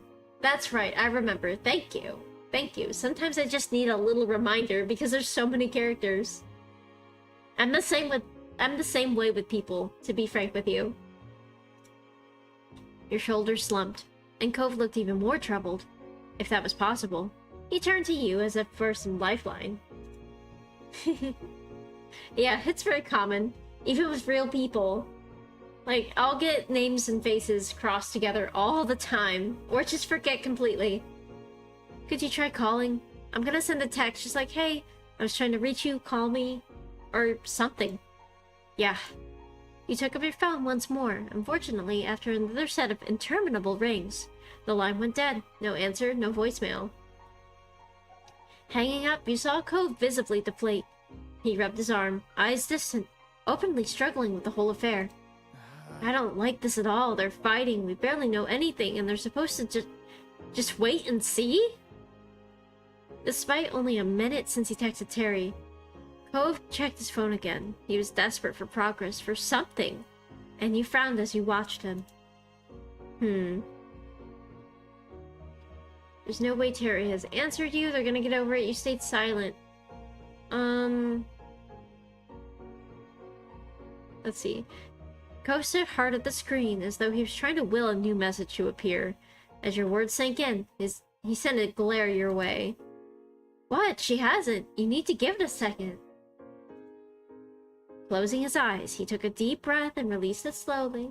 It wasn't much, but you could see him ease up just a little bit. Yeah, you're right. Cove was still gripping his phone with both hands, as though it might fly away if he let go. He looked to you with the most painful earnestness. What do we even say if we do hear from one of them? His pacing resumed, as if he attempted to answer his own question. He slowly... Oh, whoops. Boop, boop, boop, boop, boop, boop, boop, boop. Load. Let's see. But it was written all over his face that he had no idea how to tackle any of this. He slowly came to another halt, like a gear winding down. We should find out Terry's side of the story. We should comfort Miranda? Miranda? We should tell themselves to work it out between themselves? No. What kind of friends would we be? We should find out Terry's side of the story. Nothing could be done until you knew what she thought of this. That much was certain. Cove nodded slightly in agreement. For several minutes you remained there in silence, drowning in your thoughts. Eventually, Cove turned around. I'm gonna text Terry that we already know what's going on. Maybe she'll have an easier time talking to us because she won't have to pretend or explain. It's not a good idea. I think you're pushing. I don't know. I don't know. Miranda called you, asking if Terry had... And then I have to drink more water. And then I have to drink more water. Asking if Terry opened up about it. And then she told us what happened in private. She didn't know if Terry would be okay with any of that. That doesn't make it fine to do that to her, and Terry isn't talking to Miranda at all. If you want to tell Terry, we could still talk to Miranda about it first. I get it. We could, but if Miranda wanted it to be a big secret, then she should have just said that. And if she doesn't want to hide it, I don't think we should.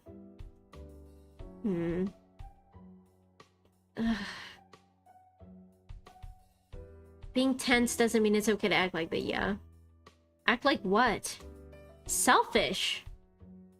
His eyes grew wide. The word had escaped like a caged bird seeing freedom, and yet there was nothing liberating about it. Cove's eyes narrowed into sharp slits, a look that was almost unheard of for him to direct at you. His tone and voice was equally as cutting. Is this what you want? For us to start fighting? Why are we fighting over this? Why is this worth the fight? If that's what's happening, you can't just blame me for it. We're not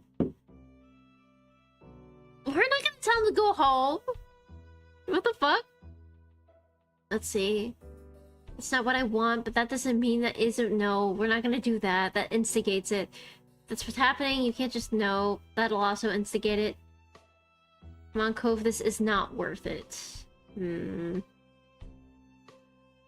For several seconds, you stared back at each other. Cove was still tense, but you didn't falter. The last thing I want is another fight. For a moment, Cove closed his eyes and took a deep breath. A little bit of the tension of his shoulders released. Oh, thank God. Sorry. Sorry for making things difficult. You offered him a small, reassuring smile. He put his phone away to try to make amends. You still want to wait together? See if they try to talk to either of us again? Of course. I don't want you to leave unless you want to. A silence stretched on what felt like hours. But it likely wasn't that long before there was a knock at your bedroom door. Mom peeked in. Just wanted to check in on you. Oh, Cove, when did you get here?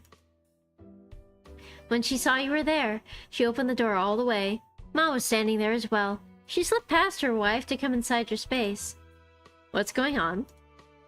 We're okay.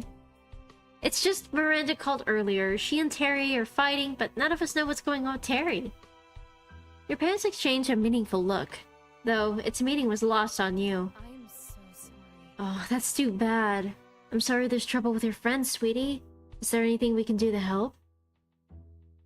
Out of the corner of your eye, you saw Cove rub his arm awkwardly, unable to add anything. No, we're just waiting to see if Terry calls, or texts, or if Miranda does. Well, we can at least help take your mind off of things while you're waiting. Yeah. Another great idea, Lonnie. We can get the whole gang together for some quality time.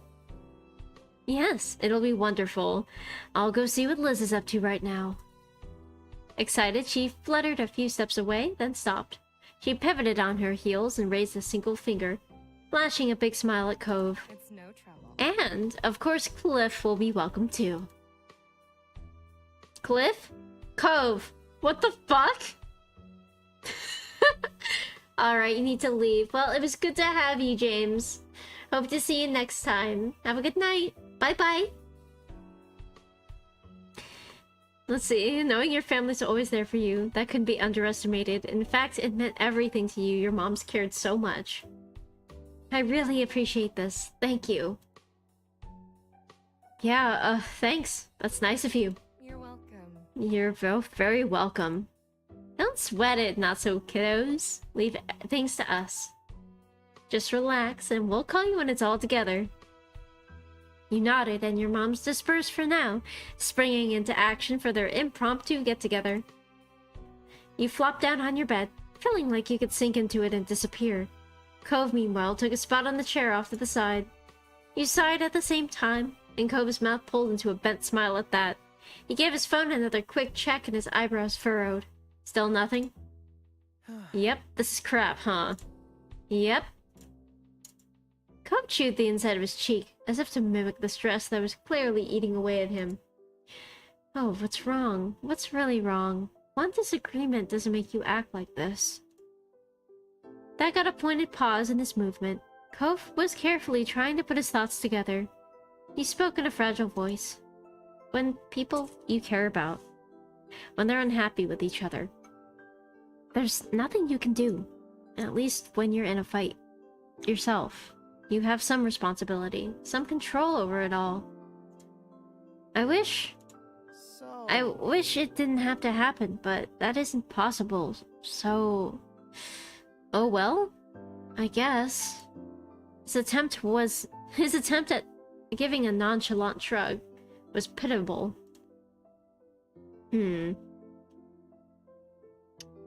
Let's see. True, but you're right that it can't be helped. I know. He replied like he could barely muster the strength to speak. Well, we just have to focus on things we can impact. Or at least try. He turned to Cove, hoping your eyes conveyed the message you were feeling better than your words. His gentle nod told you that they did. There was a question you had to ask. Is it because of what happened with your parents? Cove ran a hand through his hair, a strained smile spreading across his lips. For him, this pain struck close to his heart. Just as quickly as it come, his smile was gone, lost amidst his faraway gaze. Yeah, you got it. It's like my parents. Despite knowing him for so many years, Cove had never spoke of the years before he moved to Sunset Bird, before his parents separated, in any detail. He whispered his thoughts distantly, almost unconcerned with whether you could hear them or not. They used to fight all the time. I think they got along when I was a baby. I mean, they had to have wanted to be with each other at some point. But when I was old enough to remember anything, it was already bad. There was always something wrong, and I could never help. I just wanted them to be happy. You tried to imagine your mom's breaking up, and the very idea scared you. But Cove had endured that for real. I'm sorry. Hibika, it's okay. Despite that revelation, Cove gazed reassuringly at you. It's not like that anymore. Things are so different now. I don't even really think about it. Again, the sorrow reasserted itself. When he continued, you could barely hear him. Alright, there's gonna be an ad starting soon, so I'm just gonna do this for you really quick so that you can know about it. There you go. The music does an excellent job. It really does. The music is great in here. I do love a game with good music. I'm a sucker for a game with a great soundtrack. Alright, get back to it. Though, I guess it is pretty obvious. I haven't forgotten either. Let's see. Crossed the room and took his hand. Let's take his hand. He shot up out of his seat as you approached, but didn't resist as you gently took his hand. Your head fell to his shoulder and you squeezed his hand reassuringly. You saw him watching you with glossy eyes. Then Cove sighed contentedly, his mouth pulling into a soft smile. Wordlessly, you knew that he understood. You felt at peace with him there. When he gripped your hand back, you knew that he felt it too. The two of you took a seat again, but this time side by side, on your bed. Today was a lot, huh? Yeah, it was. You sat there contentedly, you caressed his hand. Let's lean against him. Resting the side of your head on his shoulder, you glanced up at his face. Cove watched you affectionately. In that gentle gaze, you finally felt like everything was gonna be okay. No matter what happens, we can make it work. His mouth pulled into a bent smile at that. You chuckled, resting your head comfortably back on his shoulder. Me too. I think so too. He couldn't sit still anymore. Cove leaned in, delicately pressing his lips to your forehead, and he raised one free hand to lightly touch your jaw. The breath that caught in your throat. The breath got caught in your throat. When you remembered to breathe, blood rushed to your face, turning your skin a deep red. You tried not to think about how hot you were feeling, because after everything that happened today, you were just grateful for the moment. And for a while, you stayed like that. A comfortable quiet fell between you, and the sun fell with it. The warming calm ended when Cove gasped sharply. You spent half expecting him to find him nursing an injury, but instead you found him staring straight ahead. What? Oh my god. I think my phone just vibrated. Check it out. Right. He patted his pockets, fumbling in his panic, and yanked the phone out. The force of the action nearly catapulted the device out of his grip And then I have to entirely. drink more water. And it reached for it. Nebby! Nebby! Oh my god, I was like... Chat, I was like, where's my mug of tea? My mug of tea's in my hand. I literally went to go reach for my mug of tea, saw it wasn't there, was looking for... It's in my left fucking hand.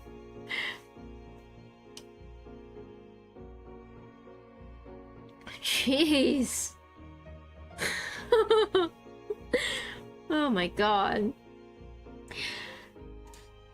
His eyes honed in on the screen. It's Terry! Thank God! She says she's sorry. He looked back at you, eyes wide as his nerves started to fray once more. What should I say? Give it a second, I need to think. Tell her to call us, ask her what's going on, asking... Let's see. What's going on? We're used to you being dumb. You're so mean to me, Lexi. Why are you so mean to me? All the time. So rude. So rude. He nodded and began typing. Cove was aware that his blunt words could sometimes make others bristle, even though he never meant to make them hurt. Cove's phone buzzed nearly as soon as the message was sent. It's Terry again. She's talking to us. Oh, love you too, Lex. He leaned in, watching the conversation unfold on Cove's screen. Right. She's gonna actually call. Cove held his breath as he waited. His circle of friends had always been small, so he'd managed to avoid the stress of seeing friends fighting. You suspected that he was feeling this even more keenly, both because this was so uncommon, and the friends so important to him. His phone rang out. Cove jammed the answer button. He switched the phone and the speaker, allowing you to participate in the conversation. But despite his immediate reaction, his voice lacked the same resolve when he spoke. Hey. It was tentative, a white flag fluttering in the wind. Yeah, Bika's here too. Hi, we've been worried about you. Hey. Hey, buddies. Terry's voice was barely recognizable, with her usual quick patter and energy. Are you okay? Are things okay? I don't know. Probably not. Friends fighting is normal. In fact, some fighting and disagreement is healthy. Because sometimes when you resolve the problem, you can come out even stronger with the bond that you have. It's very important. Cove tensed, his free hand coiling into an anxious fist. What happened? You heard Terry's sigh over the phone as she unburdened herself. Pretty much, I was at Randy's house. We decided to watch some movies. She's super liked that I had never seen before. Turns out there's a lot of those. We watched one, then another, and another. We were having so much fun. Each time one finished, she had another one to share with me. I didn't really think about it at the time. I only wanted to say yes to Randy and watch her movies. She spoke wistfully, but her words were full of affection. It was Randy, you know? I wasn't thinking about my schedule or what time it was. I get it. Then I finally saw the time, and oh no, it was way too late. I already knew I couldn't stay. She took a deep breath, her voice becoming softer when she resumed talking. I was so stressed out, I just couldn't deal with it. Miranda wanted to help. She kept coming up with ways to make it better, and trying to figure out why I was so upset and stuff. Yes, a shout out to a kitsune that needs love right now, Luna. We love Luna. Go check her out. She's a variety streamer just like me, and she is adorable. I was trying to answer her questions, and there were so many, but I couldn't really answer all of them. I didn't even know why some of her ideas didn't work with me. It made my head ache. I still had the first problem, and Randy there, trying to help, blasting all these questions and suggestions at me faster than I could even think. She gulped audibly, sniffing. I got frustrated, and I told her to leave me alone. But then she wanted to talk about why I wanted that, and we started having a fight in the kitchen. It woke Randy's dad up. We told him about how I wanted to go home, but my parents couldn't get me, so Mr. Eckert offered to do it. That's so nice of him. Terry groaned. I know. I accepted, because I definitely couldn't stay then, not after throwing a racket and turning it into a big deal. I felt awful and embarrassed. Why did I yell at Randy and hurt her feelings? And I made her dad lose sleep by waking him up and having to drive me home. What do you say after that? I have no idea.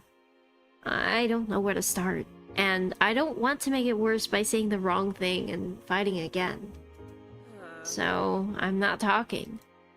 Terry, Randy isn't mad that you didn't want to stay or that you fought. She just wants you to feel like you can talk to her.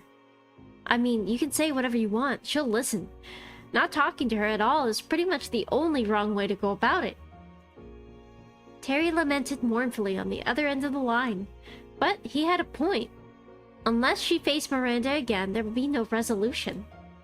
He looked at Cove, hunched over the phone, staring pensively into it, and searching for a solution. This couldn't be solved with the other key part missing. But what if he brought them in? Your phone was still free.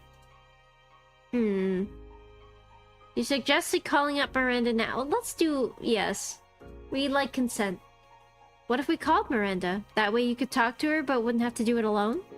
Cove brightened up, the concerned furrow in his brow, which had taken root when Miranda first called, eased. Well, That could work. Terry, are you up for it? She made a noise that wasn't a word, but nevertheless conveyed her hesitation and worry.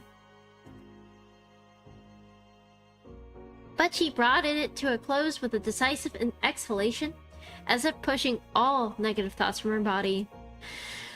Alright, I'll do it. Cove nodded. Now that you've received approval from everyone, you pulled out your phone and called Miranda. You set it to speaker and waited for her to pick up. Luckily, she did. Hi. Hi, Hibika. Her voice was still distant, as if her thoughts were elsewhere, but it was loud enough for your needs. Hi, you're on speaker. Terry's on speaker too, on Cove's phone. Oh. She paused while she digested this information. You watched the phone screen, hoping she wouldn't hang up as a result. Really? Oh, really? Yep, it's really me. Can you hear my voice all the way from your house to theirs and then mine? I can. You and Cove exchanged looks, waiting for the wall between them to break, and wondering who would be the one to do it. As the quiet dragged on, you caught Cove chewing his cheek. He must have weighed up the same question as you, whether to encourage the conversation along, or to leave Miranda and Terry to resolve it themselves. The answer came in the form of one sniff, followed by another from Cove's phone. Sorry. Sorry, Randy. I hope you still like me. What? You were the one acting as if you didn't like me. Her tone was defensive. No doubt a result from her wounds from last night still being raw. What? No way! Everyone likes Randy! You're wonderful! Her eyes met Cove's. Your eyes met Cove's! How could her eyes meet Cove's? She's on the phone! Your eyes met Cove's. His phone was tilted towards you, capturing the call indirectly. You move your phone close to his, hoping that the signal was strong enough to convey every nuance of the tone. Cove did likewise, bringing his cell right next to yours, even bumping against it as he shifted his grip. I didn't know what to say. That's the only reason I wouldn't talk to you. If I had known the answer, I'd have told you right away. Miranda murmured on the other end of the line. You didn't want to stay. Anything I tried to do bothered you, and you could have told me. You didn't know. Yeah, I think I was angry at myself. I did a dumb thing, and I didn't want help with it. I wanted to be mad and just deal with it myself. It made me keep doing dumb things. Oh. When she spoke again, her voice was quiet, as tender and vulnerable as the words. I'm sorry. Staying up late, watching stuff was all my fault. I had to find a way to fix it. That's what I thought anyway. But I should have given you space. I'm sorry for being so pushy and sensitive. Hardly. Miranda Eckert having a flaw? I'd never heard of such a crazy thing. Miranda let out a ghost of a giggle. Cove cleared his throat. Maybe you should call each other now? Sorry. Sure. Can do. Thanks for giving me the kick in the butt to do this already. Randy, Mandy, I'm gonna call you right now. Bye, Hippie Cove. She hung up after squeezing in another quick bye, though not giving you or Cove room to respond in kind. Miranda laughed, the noise tinkling gently like wind chimes in the summer breeze. You're really nice. Thank you for listening and helping. I'm gonna hang up now so I can answer Terry's call. Bye. Bye. Bye. Talk to you And then I soon. have to drink more water. And then I have to drink more water after that phone call.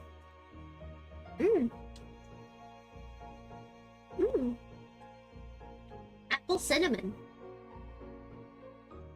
Miranda hung up, still chuckling softly as your call ended. The room felt emptier without the other voices in it. Cove expelled a sigh that crashed the newly fallen silence. He dropped his arms to his sides, letting his head hang down like a puppet at rest. Thank God. Let's see. I'm so relieved it's okay. You're simply happy your friends had made up. Was my drink in my hand where I forgot? No, I remembered this time. I remembered. I think I need to find better ways for dealing with conflict because that was awful. You probably all do better at that. Let's see. I think you did okay given the circum. Cove meekly smiled as he rubbed up his eyes, wariness creeping over him, and mumbled his next words. Hex to doubt. We can talk about it another day. Conflict resolution methods? Oh no, forget it. Your eyebrows rose and a light bulb went off in your head. Before Miranda called, didn't you say there was something you wanted to say? Cove's original visit had been thrown off so off-kilter that it was a struggle to wind your memory back to when he first turned up. Now that you did, you remembered that he had been perky when he arrived this afternoon. Was it good news? Cove brushed his hands against his now folded arms shyly. Well, yeah, maybe. I'm not exactly sure it counts as news, or even could. It's just, it is what it is. I'm happy about it, though. You were curious, but didn't want to push Cove if he didn't want to speak about it. You don't have to say anything, but if it makes you feel good, I think it's good news. Cove chuckled awkwardly, a hand creeping up to ruffle the hair on the back of his head. It's fine. If you want to hear, I can tell you. He shifted on his feet, as if a different posture might give him the support he needed for the conversation. I didn't want to make it a big deal, but I kind of, well... Not kind of, I just know what my sexuality is now? Oh my god. Oh my god, I know bisexual. I only like men. Wow. Thanks, Cove, for telling me.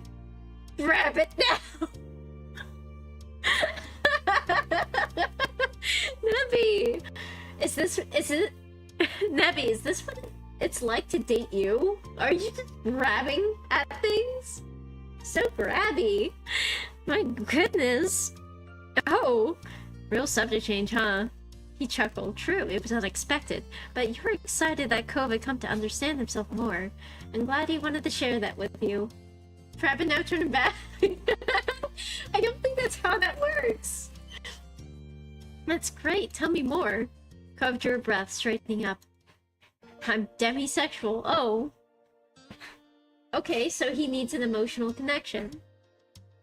So, you know, most of the time, I don't really have those kinds of feelings. Physical wants and stuff. Wait, Demi. What's that? That means you need an emotional connection, right? Is that... Correct me if I'm wrong. I have streamer brain. Hello. It's only in some situations when I'm already really emotionally and romantically connected. Yeah, I'm right, I think. To someone that I start to ever think about anything sexual, and it's only with them. I hadn't heard the term until pretty recently, and it just made a lot of sense.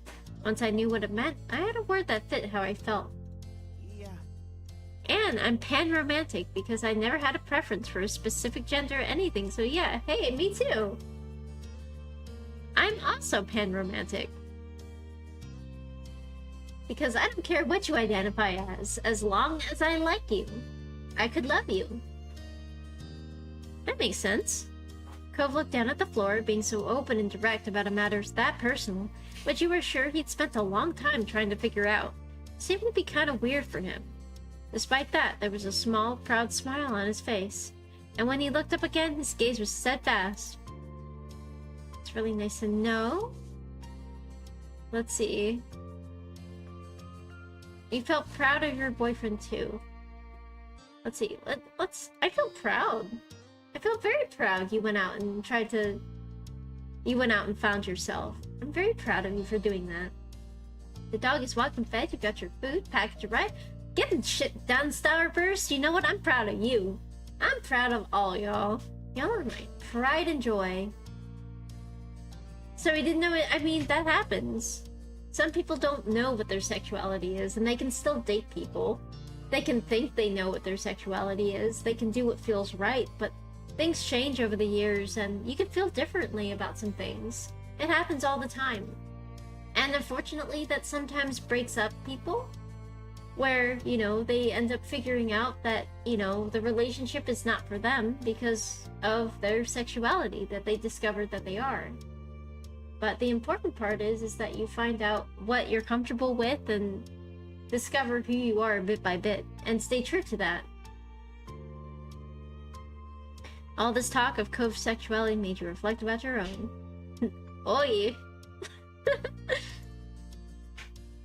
Your feelings of yours haven't wavered. Your view had evolved. I'm pretty sure I put everything down. I don't think it changed. Cove had known for years it was heartwarming that he had reached a point where he felt similarly capable of discussing his own. You felt even closer. You felt his tiredness deep in the marrow of your bones.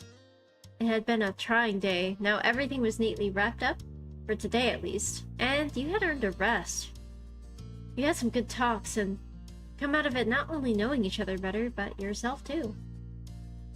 Oh yes, I did tell him about the $20 deal.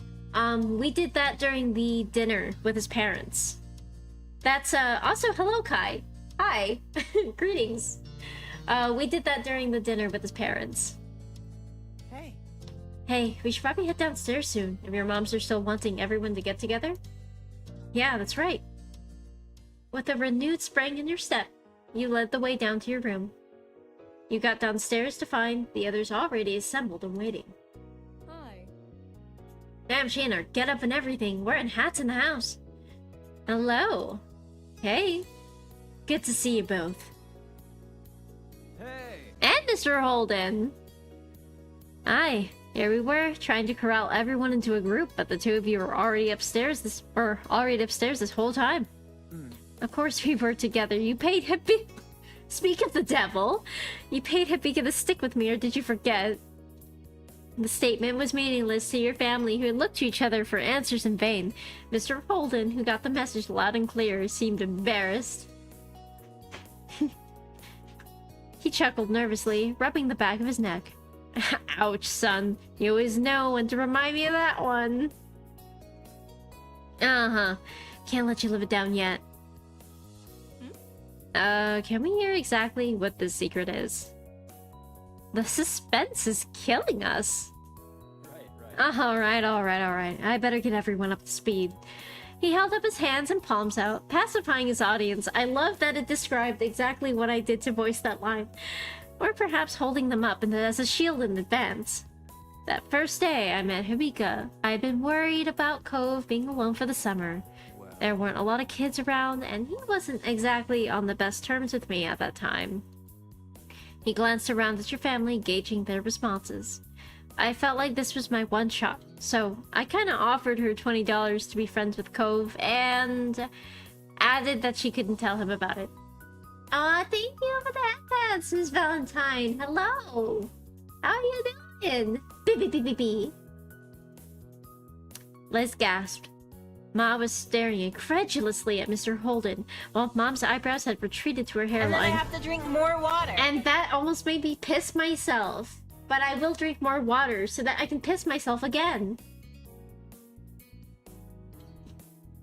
Ah, refreshing. You and Cove, already knowing the story, were the only ones unaffected. But after a while, I really did honestly forget it even happened. He raised his hands higher, now level with his shoulders. Not a bad idea, you thought. If Mom felt inclined to throw a cushion at him, he'd probably manage to block it in time.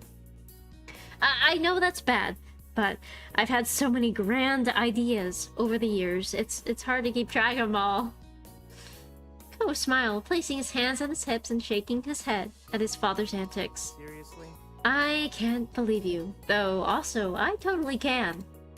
Your moms were less indulgent. The shock had upped away to displeasure. Mom's foot was tapping rapidly as she frowned at the next-door neighbor, while Ma had her arms crossed over her chest and her lips pursed. I'm so sorry, Hibika. I'm so sorry to your parents, too. That was way out of bounds. Don't worry about it. Everything worked out. Your moms gave each other that look, where they seemed to communicate with eyes alone. Alright, well, that's that then, and it won't happen again. It definitely won't. Good. It was a little surprising that they were letting him off the hook, but on the other hand, it was a long time ago now, and you were sure your moms remembered those painful early days of Cove's arrival too. Mr. Holden wasn't a potential bad influence anymore, so a lecture would be pretty moot. Instead, your ma gave him a lenient smile. In that case... Now that's settled, why don't we find something to do? Nods of agreement cascaded through the group in a couple of waves at the suggestion. Mr. Holden's shoulders slumped with a release of tension. He brought his hands down, tucking them away into his pockets. How about cards? There was a murmur of interest from the others. Cards I'm kind of like okay with. I play along. Most of the group was eager to play, but Mr. Holden was demurring. I think I'll sit this one out. Where's the fun in that? Join in! We're not too angry with you. Yes, and there's a lot of people, but we can make it work. Very demure, very mindful. Mr. Holden shrunk into himself, embarrassed by their attention. Dad, you love playing cards. We do it at our house all the time. Dad? Mr. Holden broke under the combined force of everyone's attention. Cove, you're an adult now. You deserve to know the truth. I used to throw the card game so you could win. I put up a good fight, but I always made sure to lose a lot more rounds than I won. He toyed with the end of his ponytail, clearly distressed at the second great secret he was revealing today. What the hell? What the hell? I know people want to be taken seriously and fake wins don't mean as much, but I couldn't help myself. It's so much better when everyone else got the chance to be victorious. Kyra knew and went along with it. Both laughed in disbelief that this was the thing that stressed his dad out after the other stunts he's pulled over the years. So what? A lot of parents do that. I hadn't guessed it, sure. Though, looking back, it made sense. That's right. What's the big deal, Cliff? You can finally take the kids' gloves off and give them a run for your money. Maybe even actual money in your case. Mr. Holden smiled coyly, his gaze lowering. I'm not sure that's a good idea. Why? And why not? He waved his hands expansively, the movements fluid and vague. It's just, actually, I'm something of a card shark. I used to make lots of fast cash off games. Casual players don't have a shot, unless it's a game of pure luck. Kova's jaw hung open, his wide eyes fixed on his father. Really? There was a touch of amazement, even admiration, nestled among the shock. The other members of the Shisa family exchanged looks, ranging from Liz's disbelief to Mom's intrigue, with Ma somewhere in the middle between the two. You can't simply make a claim like that and expect us to go along with it. Let's see you back it up, Sharkman. Mr. Holden gave her a crooked smile, his demureness quickly being replaced with the confidence of someone very skilled or very misguided. You sure about that? Definitely. We gotta see this so-called non-casual player in action. Ah, yes, the Mr. Holden dark card counting backstory. Oh my goodness. Card counting, you say? That's cheating. Well, I might be able, though who knows? Maybe I've gotten rusty. His coyness continued to rile the gang up, and he was getting a kick out of it now. Please? Oh, come on, please. Alright. I can dust off the old tricks. Great. Cope beamed at his father, while Mom clapped Mr. Holden on the back. Liz darted off to get a deck of cards while the rest of you settled in for the game. Hands were dealt. Mr. Holden wasted no time in proving his words true, wiping the floor with all of you. He played several rounds and even switching games, but none of you were a match for him. It's only cheating if you get caught, I suppose, but cheating is cheating. That was a show. That's how the alliance came to be forged. The rest of you joined forces against Mr. Holden only, just to try increasing the odds of beating him. With your combined efforts, you pulled out a few victories, yet it was still a challenge. It was clearly a professional. If these were his skills now, rusty with disuse, you couldn't even imagine what a deadly opponent he had been in the past. Despite that, you still had fun. Working cooperatively actually fostered a sense of camaraderie with the others. Mr. Holden didn't appear fazed by the strategy. You actually wondered whether the increased challenge made it more interesting for him. You spent the rest of the afternoon together with your family and the Holdens having fun. It was an interesting evening for sure, with many discoveries for everyone. It was freeing, and yet simultaneously, you felt more tied together than you had ever been before. Aww, so nice, so nice. So that was talks. That was talks. I'm doing this backwards, kind of. We did charity first, then we did drive, then we're doing talks, and now we're gonna do errands. Or maybe I should do hang. Let's do errands. From the moment you woke up, you knew that today was going to be busier than usual. There was a list of errands that needed to be finished before the day was done. First up was visiting one of the biggest farmers markets in the area. It was only open 2 weekends a month during certain parts of the year.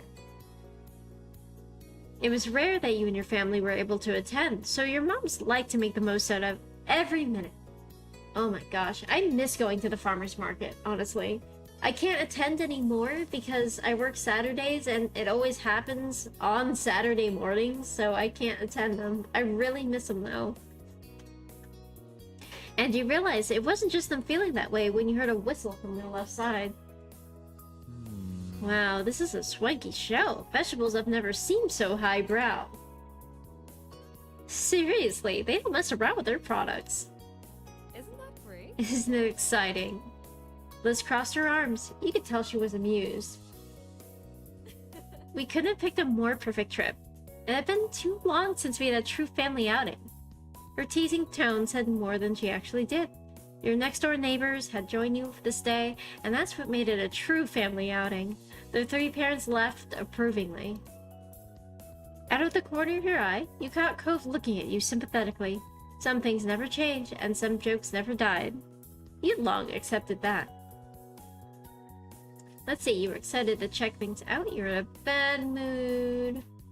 Let's see. Yeah, I'm excited for farmers markets. There were so many stalls. You can't even imagine what hidden gems you might find among them. Bubbling with anticipation, you smiled. Well, I'm ready to get started. I've had plenty of dishes in mind I could use the ingredients for. Before your moms responded to that, they glanced at each other and smiled. Yes, that is a very good idea, Cliff. This place is much larger than it seems. It's difficult to visit each part in a single day. I got it. I'm sure we can make a decent dent together at least. Actually, since there's so many of us this time, we could take different sides of the market. Sounds good. Divide and conquer, eh? That sounds brilliant. We had 6 good-looking characters for a moment there. We really did. Wait, 6? There are 5 characters. I think. Oh, wait. Liz. Wait, no, that's still 5. See, the moms, the dad, Liz, Cove. That's only 5. Though it's a little unfair there are 4 She's a family members and only 2 Holdens here. So I'll go with you boys to even out the odds. Okay. That's fine with me. Cliff scratched the back of his neck awkwardly. He wasn't sure where to look or what to say. That was not a problem his son had. No. Oh, I don't like that idea. Don't worry, we'll only be apart for a few hours, and then we'll have something to talk about at the end of it. After the additional nudging, Cove nodded with a sigh. He realized this wasn't an argument he was gonna win. Alright. Alright. I don't get the point, but I also don't mind spending the first part of the trip with Hibika and Ma. Oh, mine is fun. Oh, that emote went straight to my heart, too. You're so sweet. So sweet to me, Starburst. Ma clapped her hands together at that. Wonderful. Are the teams ready to go? Let's see. Yeah, let's go. Let's see. Let's go. Delighted, Ma hooked an arm around you in a little side hug. You grinned. Thank you. Thank you, Hibika. Taking the lead, Mom walked over toward Cove and Cliff, who were still eyeing her confusedly. Let's go.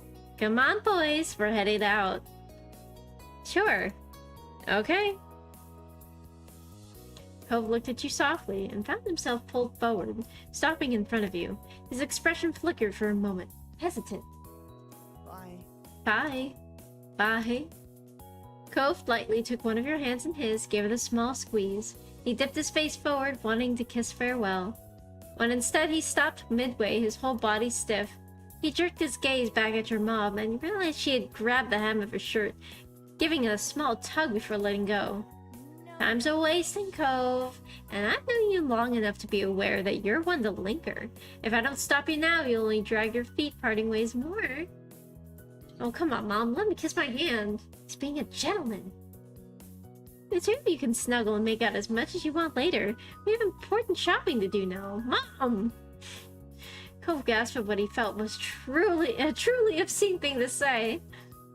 His face burned red, but that was ignored by him. He spoke with an unimpressed roll of the eyes. Seriously? You don't need to literally pull me away from Hibika. I'm not that clingy.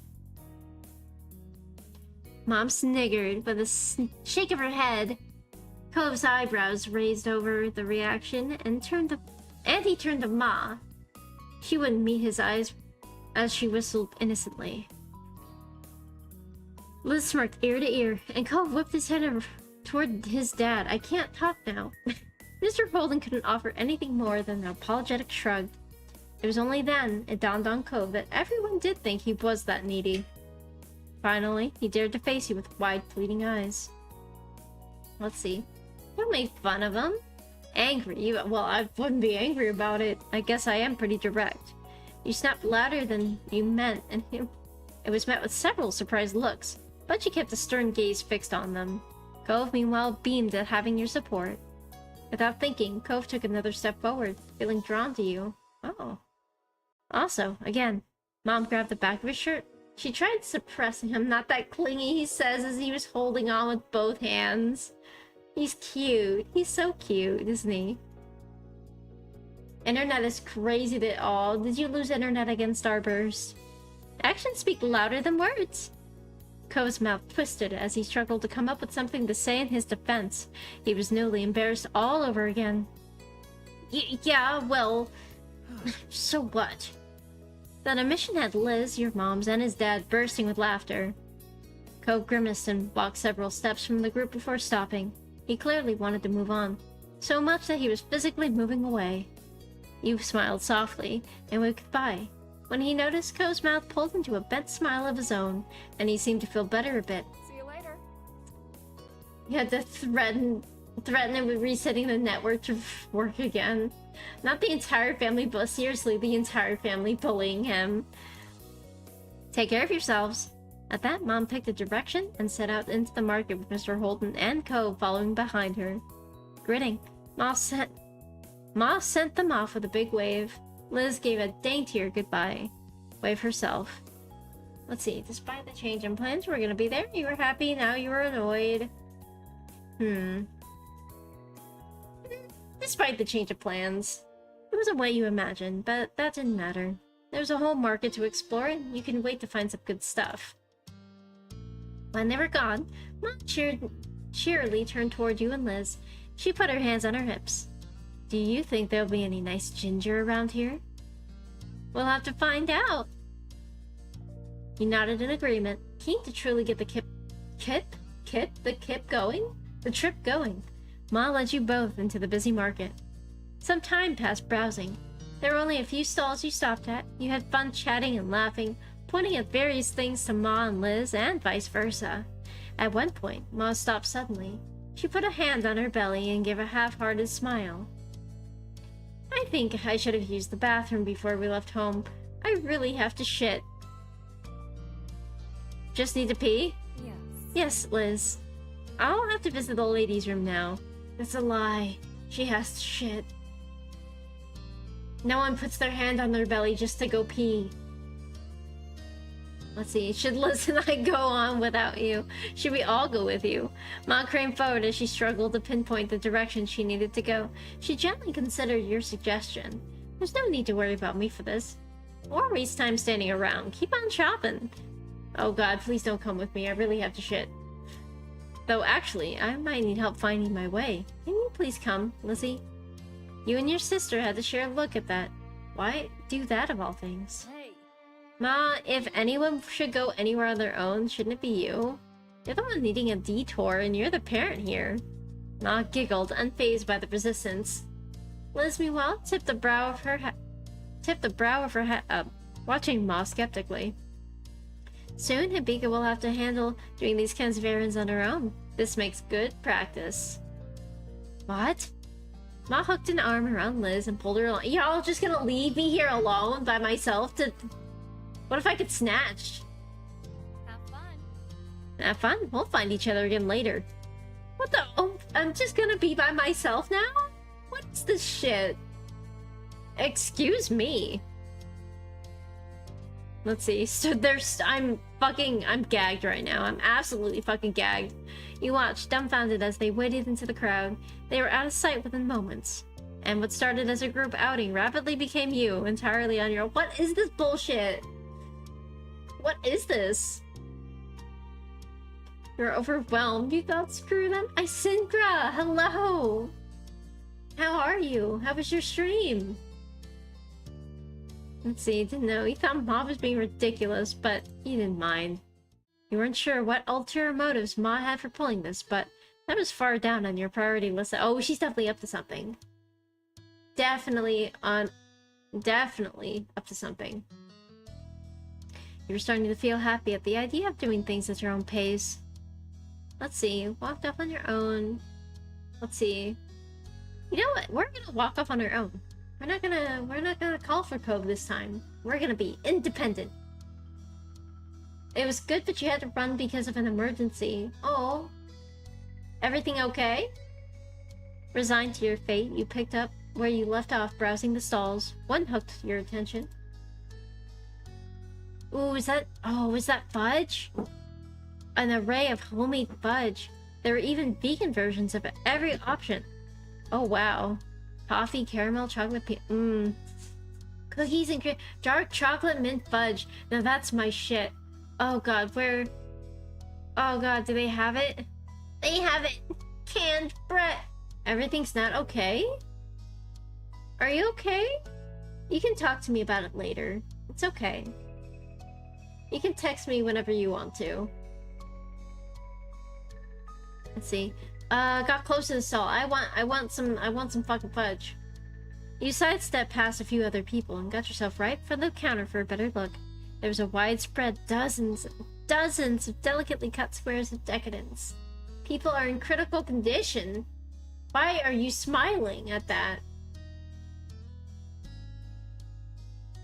Okay. That's awful vague, and I'm honestly pretty worried now, Isengra. I'm gonna be honest with you. The owner smiled and approached you to explain their shop. Fudge seller. Fudge seller. Fudge seller. Fudge seller? The fudge is sold in boxes of 4 pieces. They either can be all the same or all different. Any mix you like. Are you looking to buy any today? Hopes and prayers. Hopes and prayers indeed. You want to get any? Want to get yourself a box? Let's see. Wanted to get a box to share with everyone. The whole selection was too good not to share. Let's see. For everyone, you wanted to get a box just for Cove. You wanted... The treats made you think of Cove. You grinned, hoping he liked what you picked out. And ourselves a box. Yes, I'm gonna hide this later. I love fudge. I love fudge so much. Yeah, I could use some fudge.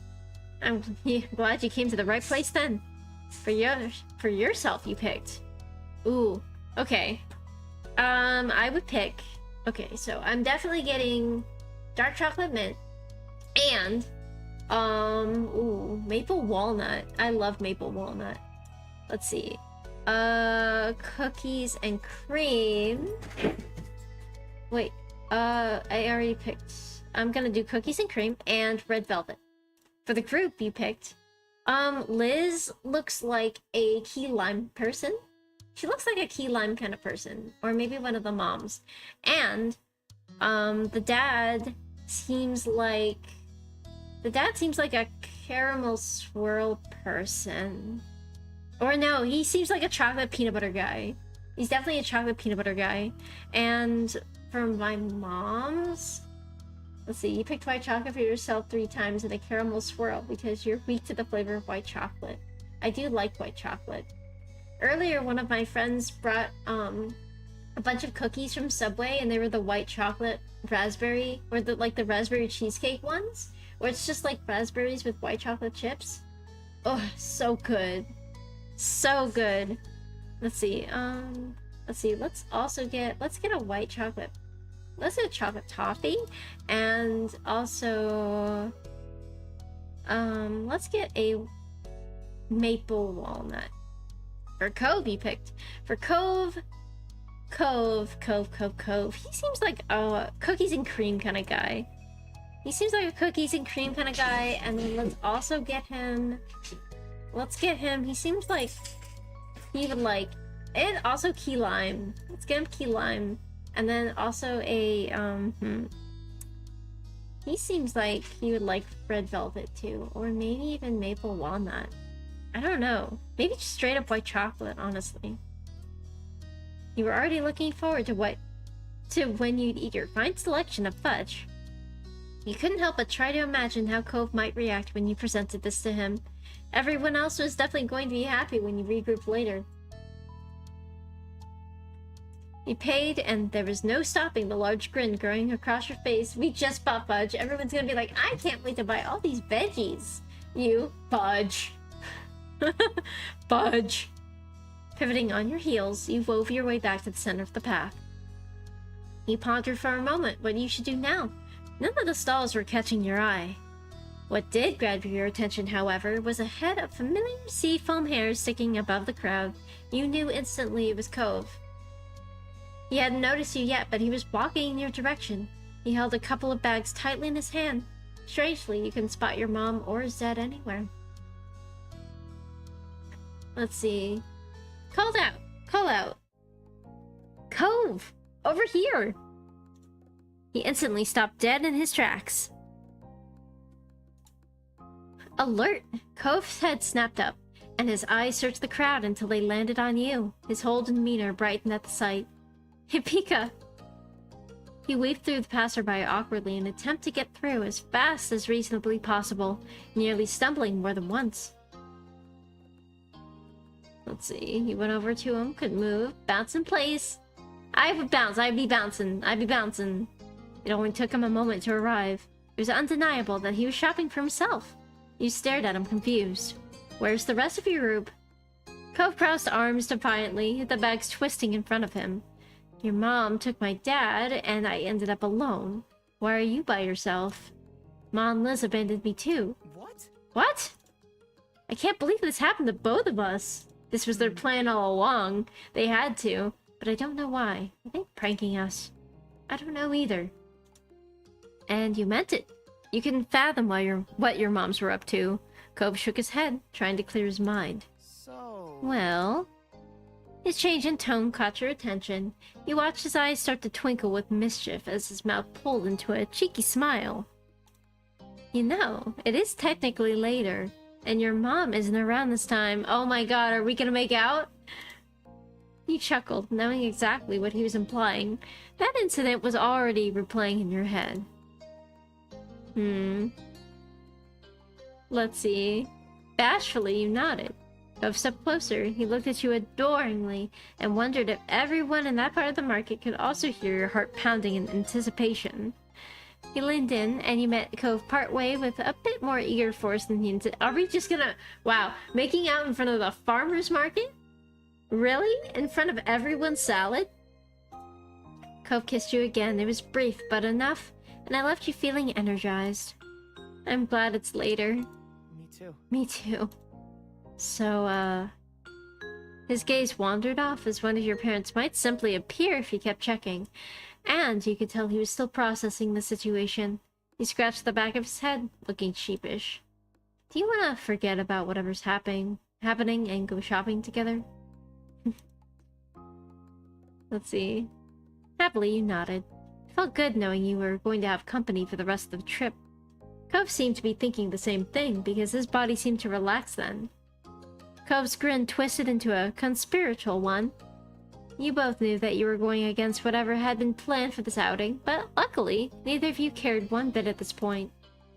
So, where to first? I don't mind going back the way I came, if it's new to you. Think of the children!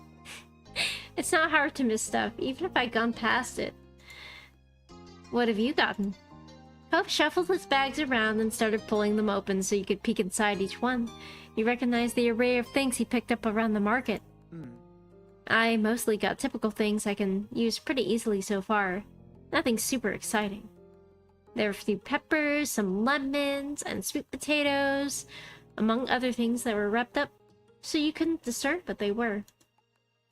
What Cove bought made sense, but it was far from a complete selection. You glanced around at nearby stalls. Want to start over there? Cove followed your eye as you pointed at one of the larger stalls. It was filled with several kinds of staple fruits and vegetables. Yeah, let's go. Once a few people finished paying and moved, you and Cove got yourselves directly in front of the shop. There were so many things to pick from. Ooh. I like apples, I like strawberries, I like peaches, I like spinach, I like lemon. I like peppers, I like carrots, I like oranges, I like limes, I like onions, I like lettuce, I like tomatoes, I like cucumbers, I like potatoes, and that was everything. Literally. The shop owner put your selection together and handed it to you in a few bags. Happily, you paid and waited for Cove to make his purchase. Ready to go? Cove grinned, satisfied with his new choices. He had added another bag to his small but growing collection. You nodded.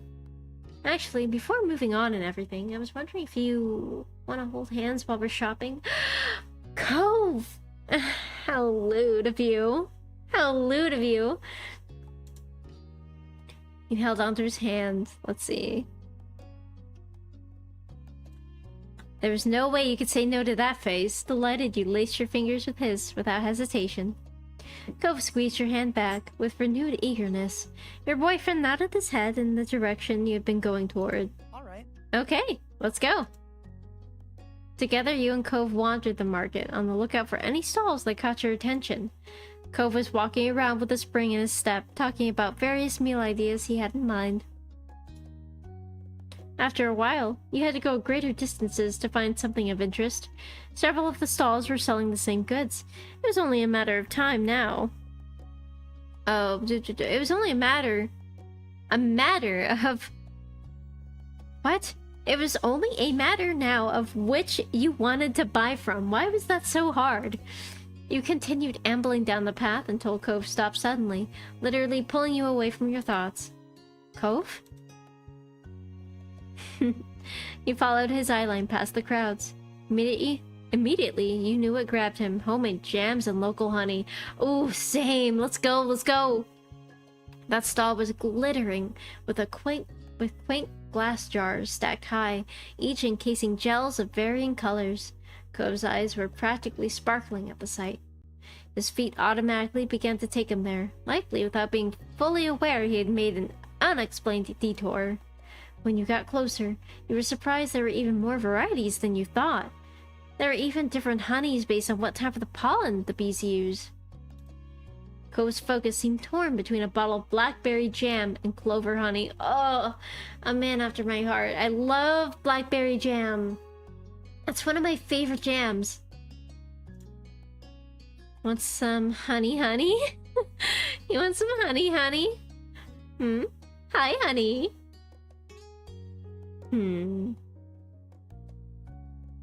Let's see. Wonder what on earth you could probably... Oh, let's do this. Dumbfounded, Cove nodded in response. His face was burning red. You grinned, way too pleased with your own joke. You thought things over for yourself, too. Let's see. Ooh, orange blossom honey is really good, actually. Orange blossom honey. I like blackberry jam. I like raspberry jam. I like honey butter. I like clover honey. I like spring wildflower honey. I like strawberry. I like apricot jam. It's pretty good. I like blueberry jam. I like plum jam. I like rhubarb jam. I'll just mix it in with the strawberry. Oh, bye, Starburst. See you later. Thanks for coming. Goodbye, every pony. Oh my god, not the MLP reference. My goodness. Bye-bye, Starburst. That was everything. You paid and the shop owner started putting together your order. They carefully packed it in a few bags of paper. Thank you very much. Amused, you watched Cove give in just to buy... Oh, and left for the foomph. Left for the foomph. Oh, and the boop. That didn't fucking work. I'm so sorry. I don't know why the boople didn't work. The shop owner thoughtfully wrapped each in brown paper to protect them before putting them away in a bag. He handed the purchase to Cove. Thank you. Thank you. You both stepped away from the stall. Cove didn't fail to notice the look you'd been giving him since he agonized over his toast toppers. Hey, this doesn't go bad for a long time, so why not stock up? I could have chosen one if I wanted to. Sure, and I get it. Why do you think I got so many too? Good then. As he began to stroll, Cove looked up at the sky. He smiled. It was sort of unexpected, considering all this was technically an errand, and unexpected changes often upset him. But he was happy, and Cove liked doing this kind of normal thing. And you could tell that Cove especially enjoyed doing these kinds of things with you. Let's see. Hmm. Do-do-do-do-do. Why would he annoy us?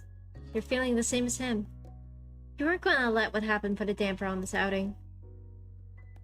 Let's see, we're so domestic. I'm glad you're having a good time. Cove chuckled. His gaze fell to his bags, and he was clearly thinking about all the treats he just bought. So? Are you having fun too? Yeah, I really am. It's been a good day. Later, when you spotted a less crowded area, you took a break from browsing. Cove started rummaging through one of his bags just to check on how his goods were doing. A smile grew on his face as he went on to the next. He chuckled, knowing that Cove wouldn't let anything go to waste. There wasn't a single doubt. He was gonna eat it all. You held a hand in front of your face as you squinted upwards. The sun had moved quite a bit. You've been at the market for a good while now. Neither your feet nor your arms were sore right now. Wait, neither your feet... Oh, and Cove looked to be doing fine too. But that was something that could be coming. There was a price to pay for this much shopping, and it wasn't always in money. Let's see. Want a piggyback ride? Can you give me a piggyback ride? Want a piggyback ride? Cove gave you an odd look until he realized you were completely serious. He burst into laughter. Come on. Oh, we're gonna give him a piggyback ride. We're actually gonna do it. Shadow Killer. Hello. How are you doing? His chuckling died down, but you could tell Cove was somewhat considering your offer. But he shook his head. No, I mean, I got all these bags, and I really don't do piggyback rides. My dad was the only one I ever got them from. Well, now you can get them from your girlfriend. Come on, stud. Ride me. I'm doing great. How are you? I can do it, Cove. And I want to. Give it a try. Well, He twisted in place uncomfortably while you continued to stand firm, and then he relented. Alright, we can try. A grin broke out on your face. Somehow, it was meant for you to be a favor for him that ended up like he was going to the trouble for you. But you had still won this round. Okay, up you go. Oh my fuck. You crouched down low for Cove to get on. Cautiously, he draped himself against your back and wrapped his arms around your neck. I feel like a pack mule right now. You tried tucking his long legs in as you slowly stood up a bit, while you worked on getting your hands around them to help hold. Right, it was awkward with all the bags. Still, you continued on. Oh my god. Oh my god. Oh my god. His voice came out in a disbelieving squeak. Cove was still on while you were standing upright. You did it. Yeah, I'm fucking strong. Aw, you're depressed. You found out the GameStop you go to closed. I'm sorry, Shadow Killer. That's awful. I'm sorry. And with that, you and Cove continued your trip to the market together. Mom, Ma, they both texted you during the trip, though, only to say that they hoped you found some good stuff and that they'd see you later. No answers on where they went or why. My audio is cracking? It happens. Here, let me try.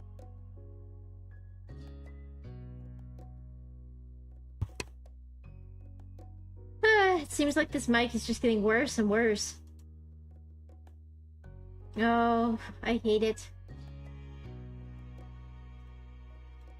You and Cove continue to wind your way through the bustling market, the list of outstanding items steadily shrinking while bags grew heavier. Cove must have had a fantastic view of the market from your back. You might have thought that would have helped find the produce needed, but you would have been wrong. Putting Cove closer to the sky had made it easier for him to lose his head in the clouds. You heard as much about cool birds and people's stylish hair as you did about where you might find the next thing to pick up. He was just reveling in the new experience, and that was okay. Eventually, he realized that he had not checked his phone in a while. He couldn't reach from his current position, so he came to a stop out of the flow of foot traffic to let him hop down. Cove rearranged all the bags he was carrying, freeing a hand so that he could pull out his phone. He watched his eyes dart over the screen as he read all of the waiting messages. Not important. I can reply to that later. He mumbled his verdict under his breath. Then Cove's face scrunched up with confusion. Huh? Wait, I've got a message from my dad. Listen to this. Cove, I wasn't part of the plan. I didn't know what was going on when I left with Hibika's mom. Where are you? Oh no, he said that ages ago. I didn't hear it come in. He sent another one, says he hopes I'm alright and then he's not bothering me. Oh no, his poor dad. The newest one says everyone's going to the parking lot soon so we can meet up there. He lowered his phone, eyes narrowed. The same conclusion that was settling on you had landed on the Cove as well. So it was on purpose. The crowd of people passing by stayed as noisy as ever, a sharp contrast to the silence that had fallen you and Cove. He was rubbing the screen of his phone against his shirt, wiping away dust and debris. He continued scrubbing the screen long after anything could have remained, the action a poor substitute for pushing away the awkwardness of the moment. Let me see. You're furious. You didn't care about what your mom... I think I would just kind of struggle to comprehend, because I wouldn't get why they did that. Some of your parents' actions made more sense with this context, but the bigger question, that of why, was still weighing you down. Why does my screen keep closing? That is not what I want. How are they going to explain this? Cove leaned down, making his eyes level with yours. He laid his hands on his shoulder, grounding you. Cove's frown grew taut, his mouth stiff, serious line, but his eyes wide with concern. I'm sorry about your moms, leaving you alone out here like this without warning. His speech was slower than usual. You suspected that he was choosing each word carefully. It was unnatural, but you appreciated that he didn't want to risk upsetting you further. I don't know if you want to talk to them about this, but I can definitely back you up. I totally get that it's sucky. Also, an ad in 10 seconds, guys. Let's see, vented. Let's see, I wanted to let it go. I don't want to talk about it. Let's just move on. It's okay. You don't have to. His voice was soft and reassuring. He smiled, a gesture of gentle encouragement. Decided to vent. No, you didn't need to dwell on it. I won't get anything out of getting worked up over it. I want to forget about it. You then drew a deep breath, the fresh air setting you. You didn't stop until your lungs were full. Cove watched over you, still concerned. Sorry. I'm sorry, even though I guess it's not exactly my fault this time, but is there anything I could do to make you feel better? Even just a little bit? Kiss me, can I have a hug? You already have. I did? Yeah, you really did. Cove nodded in understanding. He smiled, a simple, open, and honest smile, and you knew that he had accepted your answer. After a moment, he stepped further away from you, his face turned. Cove closed his eyes and took a deep breath. His brow creased, then furrowed deeper into a scowl, his arms tightly coiling together. So they did do something stupid. I knew it. His voice had taken on an exaggerated quality, but what truly distinguished it from Cove's typical speaking tone was the abundance of rage. This is such a chore. Parents are so dumb. Why do people have to go places with family members anyways? I hate them. You got it instantly. It had been years since the boy with the bowl cut had been in town for the summer, but Cove had never forgotten. Oh my god, he's making fun. To this day, he continued to unleash his impersonation whenever the moment felt right. Sometimes you wondered if the act had grown more exaggerated over the years, or if the kid really was that ridiculous. Oh my gosh. Start laughing, and every time it never failed to crack you up. Cove gave you a lopsided smile, letting the joke rest for now. Come on, we should probably go somewhere to meet up with the group. Yeah. You didn't dilly-dally any longer. Dilly-dally, shilly-shally. Slipping back into the crowd and making your way toward the entrance of the farmer's market. There we are. Oh god, is he back? No, he's not back. He was just giving an impersonation of the bowl cut kid. It didn't take long to reach the parking lot. Your parents, Mr. Holden, and Liz were already waiting there, and they waved to you both as you approached. Your own family seemed to be in pretty good moods, in contrast to Mr. Holden. He stared at Cove with open concern as you got closer.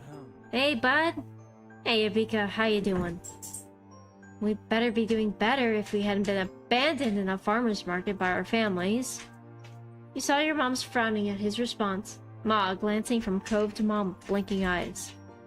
Just because Hibika is really laid back doesn't mean you can just leave her out of your plans and expect her to go along with it every time. Ma hung her head ashamed, and Ma had had her hand pressed to her cheek. You could tell they were quickly regretting their scheme. I'm so sorry. Her words were full of emotion. Mom squeezed Ma's arm. We were trying to make the errand more of a trip, less of a chore. Ma nodded. We didn't think you, Cove, and Liz wanted to be stuck trudging around in the market with your parents all day. Especially not in the summer. But you're always very thoughtful, and don't like to leave your moms behind, so we did ourselves. It was only going to be for the market, not the other stops. I promise. Still, you're right. We could have just told you and let you make your own call. I'm really sorry. None of us meant to upset you. Sorry. All gas, no brakes. And we should have known better. Sorry. Ma ditched me too, after pulling her urgent potty break stunt, if that helps. I went off to do my own shopping, and as it seems they planned. Sorry. Sorry I didn't check back in with you. I wasn't thinking, and just tried to blow it off. You quickly took in their stories of what happened. Over to the side, Cove was talking to his dad. Thanks for telling me something was up, though I feel bad for missing the warning when you sent it. You're welcome. It's no trouble, sport. I learned my lesson about making surprise plans. Besides, I had to register every thought that wanders through his head by you first, right? That sounds about right, yeah. Cove smiled at his dad. Mr. Holden, laughing, clapped Cove on the back. Wow, we're being outplayed today. You realize you hadn't been the only onlookers to the Holden's moment. Your moms were exchanging rueful looks. Liz had her arms crossed over her chest, patiently watching it all unfold. Yes, looks like it. We better find some way to catch up. In that case. Maybe we can do Hibika's chores in the next week. Mom jabbed Ma on the shoulder. You might be onto something. Hibika, how do you like the sound of that? They looked at you hopefully. Damn, what a deal! Sounds good to me. Good, we're serious. And at the very least, we can make sure everyone stays together for the rest of the stops we're making today. You all nodded at the suggestion. We won't let you down. We'll be the best sheepdogs ever, guarding the flock and catching any strays. Funny. We could at least be shepherds. You chuckled, your mood lifting in spite of the bumpy morning. It was going to be all right. You turned to the entrance to the farmer's market for one final glance, pressing it into your memory under this new light. You thought on what you'd picked up at the market and how you were going to enjoy it later. Some things you could only get from local suppliers like this. That was another perk about coming along to the market today. Yes, oh my god. I love shopping at small businesses. That's one of my favorites. Actually, you realize this would be a good time to bring out the fudge you got to share while everyone was clustered together. Hey, before we go, I got something for everyone. The announcement grabbed everyone's interest, and they looked over at you, each curious about what you had in store. You dug your hands into the bag, and pulled out the specially selected treat. I saw this amazing fudge stall, so I got a box for us to share. Ooh! Aw, that's so sweet of you! The Holdens were wearing matching grins at the prospect of free dessert, their family resemblance more notable as they mirrored each other's expression. Sweet is the right word for this. Thanks very much, Hibika. Yeah, thank you. I'm glad you enjoyed this stream, Shadow Killer.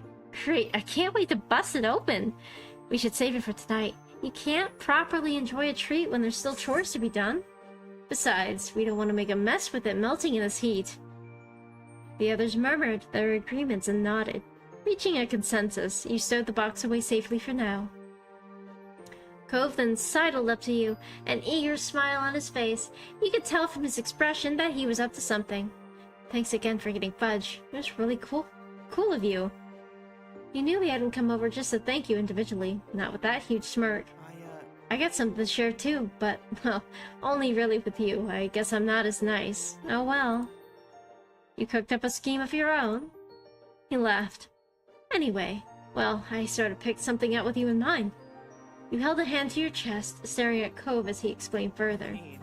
Since your moms decided we should shop separately, I figured I could use the time to get you something. Just as a little surprise. He reached into one of the bags and retrieved one of the wrapped-up objects. You accepted the unexpected present, and he looked on excitedly as you tore off the paper. It was a glass bottle of a small batch of lemonade. You didn't need to taste it to know it would be nice. It was a boutique product. It was heavy in your hands, and the container had a smart metal cap, reaffirming the quality. Even the label, constructed from coarse paper rather than a flimsy sheet of plastic, was distinctive. You were practically bouncing in anticipation, and he smiled sweetly at your reaction. It's not a big deal, but I just thought you might like it. Aww, you're so wonderful. I can't believe we got each other something. You grinned, ready to unleash your surprise. His eyes began to widen. I got something for you too when you run around. Your own box of fudge! Oops. You weren't even apart for the whole day. And you still use this as a chance to get each other's gifts. Get each other's gifts? Hello? Ma clasped her hands together, eyes bright. Good job. That's so lovely. A day? It was less than a whole morning. Right? True. I don't even want to think about what happens when you spend real time apart. That's my boy. You reach back into the bag where you first retrieved the box of fudge. For everyone, shuffling it aside to take the other one out underneath. You chuckle coolly, aware the others are still watching you. The first one was for everyone, but that's not all I got. I bought a second bunch of fudge that's just for you. Aww. Ko's face lit up, his grin stretching from ear to ear. The laughter that came from the others, who were fully tuned in on your little show, didn't appear to reach him. You got one just for me. Cove took the box of fudge in one hand and claimed one of your hands with the other. He used the hold that he had to lead you closer to him, while he lifted the hand to his mouth and peppered kisses over your knuckles. He looked at you with eyes full of delight. Thank you so much, Hibika. At this rate, it wouldn't just be your little group that knew you had been treating him. The whole parking lot was going to learn about it. Behind Cove, you could see Mom watching you both with a smile of hilarity. See? This is why he's so attached. You've spoiled him. You shouldn't make fun, Pam. It's clearly mutual. Besides, I don't hear you complaining when I'm spoiling you. Ma pinched Mom's cheek, making her laugh as she batted the hand away. True, true. Liz clapped her hands together with an air of a teacher calling for attention. Since the other adults aren't acting like grown-ups, the rest of us are going to have to pick up the slack. It's time to get back on schedule and continue with the rest of the errands. Playtime is officially over. Ma laughed while Mr. Holden grinned awkwardly. Mom clung to her head in an exaggerated display of mock defeat. Ah, the pooples! It worked! The pooples! Why did it not work last time, I wonder? Kids are tough, and I can't even call them kids anymore. Liz tut-tutted with amusement at her mother. Cove shrugged, staying a neutral observer, but the small smile on his face revealed that he was enjoying the conclusion. He laughed, glad that everyone was getting along. That's right, we're all grown-ups now. With that, your trip to the farmer's market was closed. It was time to move on. There were too many of you for one car, so you and Cove had wound up in Mr. Holden's car on the way over. You figured it made sense to do the same for the next leg of the journey. You sat next to Cove in the back. Immediately after the click of the seatbelt and its lock, announced that Cove was safely strapped in, he began to unfold the box of fudge he'd been given. You're gonna eat it now? Uh-huh. He nodded eagerly, not taking his eyes from the container. He lifted the top and longingly admired the selection inside. Why, chocolate! It always tastes great. Is the green fudge lime? Yeah, key lime. That's amazing, because it's fudge, but it's also fruity somehow. That looks like cookies and cream. That's a really cool flavor for fudge. Brignon. Once Cove had finished bestowing praise upon what you had picked, he promptly started sampling the selection. He was smiling, licking his lips and having a grand old time. You could also tell from the way his nibbling was turning into munching that the box wasn't going to survive the trip to the next stop. You were right. Cove had tried to savor the treats, claiming just one more, until there was only one left, and the statement was finally forced to be true. He finished the last one, too. He sighed contentedly. Thanks again. Those were really great. You're welcome. He set the picked-clean box to the side and rested his hands on the spoiled tummy. Cove wasn't gonna be hungry for a while after that. Yeah, he just ate a whole pound of fudge, I think. Like a half a pound. From there, he sat wordlessly, gaze drifting to the window. He knew Cove well enough to spot the signs of when he was physically present, but mentally elsewhere. The way he would fall quiet, staring without seeing, the long blinks, all of which he was doing right now as he looked at nothing in particular. He licked his fingers absent-mindedly, getting the last of the melted fudge off his hand. Let's see, you were pleased he enjoyed it. You closed your eyes as he pulled up the resolve to speak. My just called you Tori? I know. I'm seeing if this'll end. I think it's almost done. You were miles away for a second. What were you thinking about? Well, I was just thinking about how nice you are. How nice I am? Yeah. His face grew redder as his hands clenched around the tops of his knees. She called you the wrong mod. Oh dear. She really is a mom. Just calling all of her kids' names before selecting the right one. When he spoke next, his voice was barely more than a whisper. I'm lucky I get to be with you. So sweet. His word, I feel lucky too. He peeked at you from around the corner of his eyes, still too shy to look at you directly. You smiled at him affectionately, eliciting an equally caring smile from Cove in return. You felt content, secure in your relationship with Cove. I'm gonna enjoy my drink now. You twisted off the cap and brought it to your mouth. Even before this first sip reached your lips, the scent tickled your nostrils. You took a swig. It was refreshing, the perfect way to hit the spot after a long morning trawling through the market. This is great. Thanks, Cove. He grinned at you, pleased that his pick had been well received. You're welcome. You spent the rest of the day completing the remaining errands all together as a group. Yeah, I enjoyed the brief independence. It might have not come to your ideal circumstances, but it had provided you with an opportunity to spend time making your own choices. You felt that you had risen to the challenge. And it's perfect timing. That is honestly a great place to end it. Let me just go ahead and save right here. Oh, hell yeah. Hell yeah, brother. Hell yeah. Alrighty. Well, I am gonna end it here, folks. I hope everyone enjoyed the stream, and thank you so much for tuning in. You know that I love the company. I am so happy to have my gusto, my pride and joy with me as I read through this lovely novel. We didn't finish, but that's okay. I'm not in a rush. I'm enjoying the novel, and I hope you are enjoying it as well. Listening to it, whether you're lurking or chatting, I hope it's great background noise. Alrighty, now let me go look for a raid while I skedaddle here. Alright, now, as for tomorrow, I will be partaking in an event with Dandelion Days. It is the Chinese New Year event, so I will be streaming that, or trying to stream it myself, while being a guest on her show. I will be playing the Year of the Dog as we solve the mystery of, gosh, what is it? I'm at a loss for words now. As we try to solve the mystery of who's foiling the festival of the Year of the Snake. Because it is the Year of the Snake this year. So that is what I will be doing for Saturday, so I hope you'll be willing to tune in. I believe we've scheduled it for around 7 p.m. because that's when everyone can partake.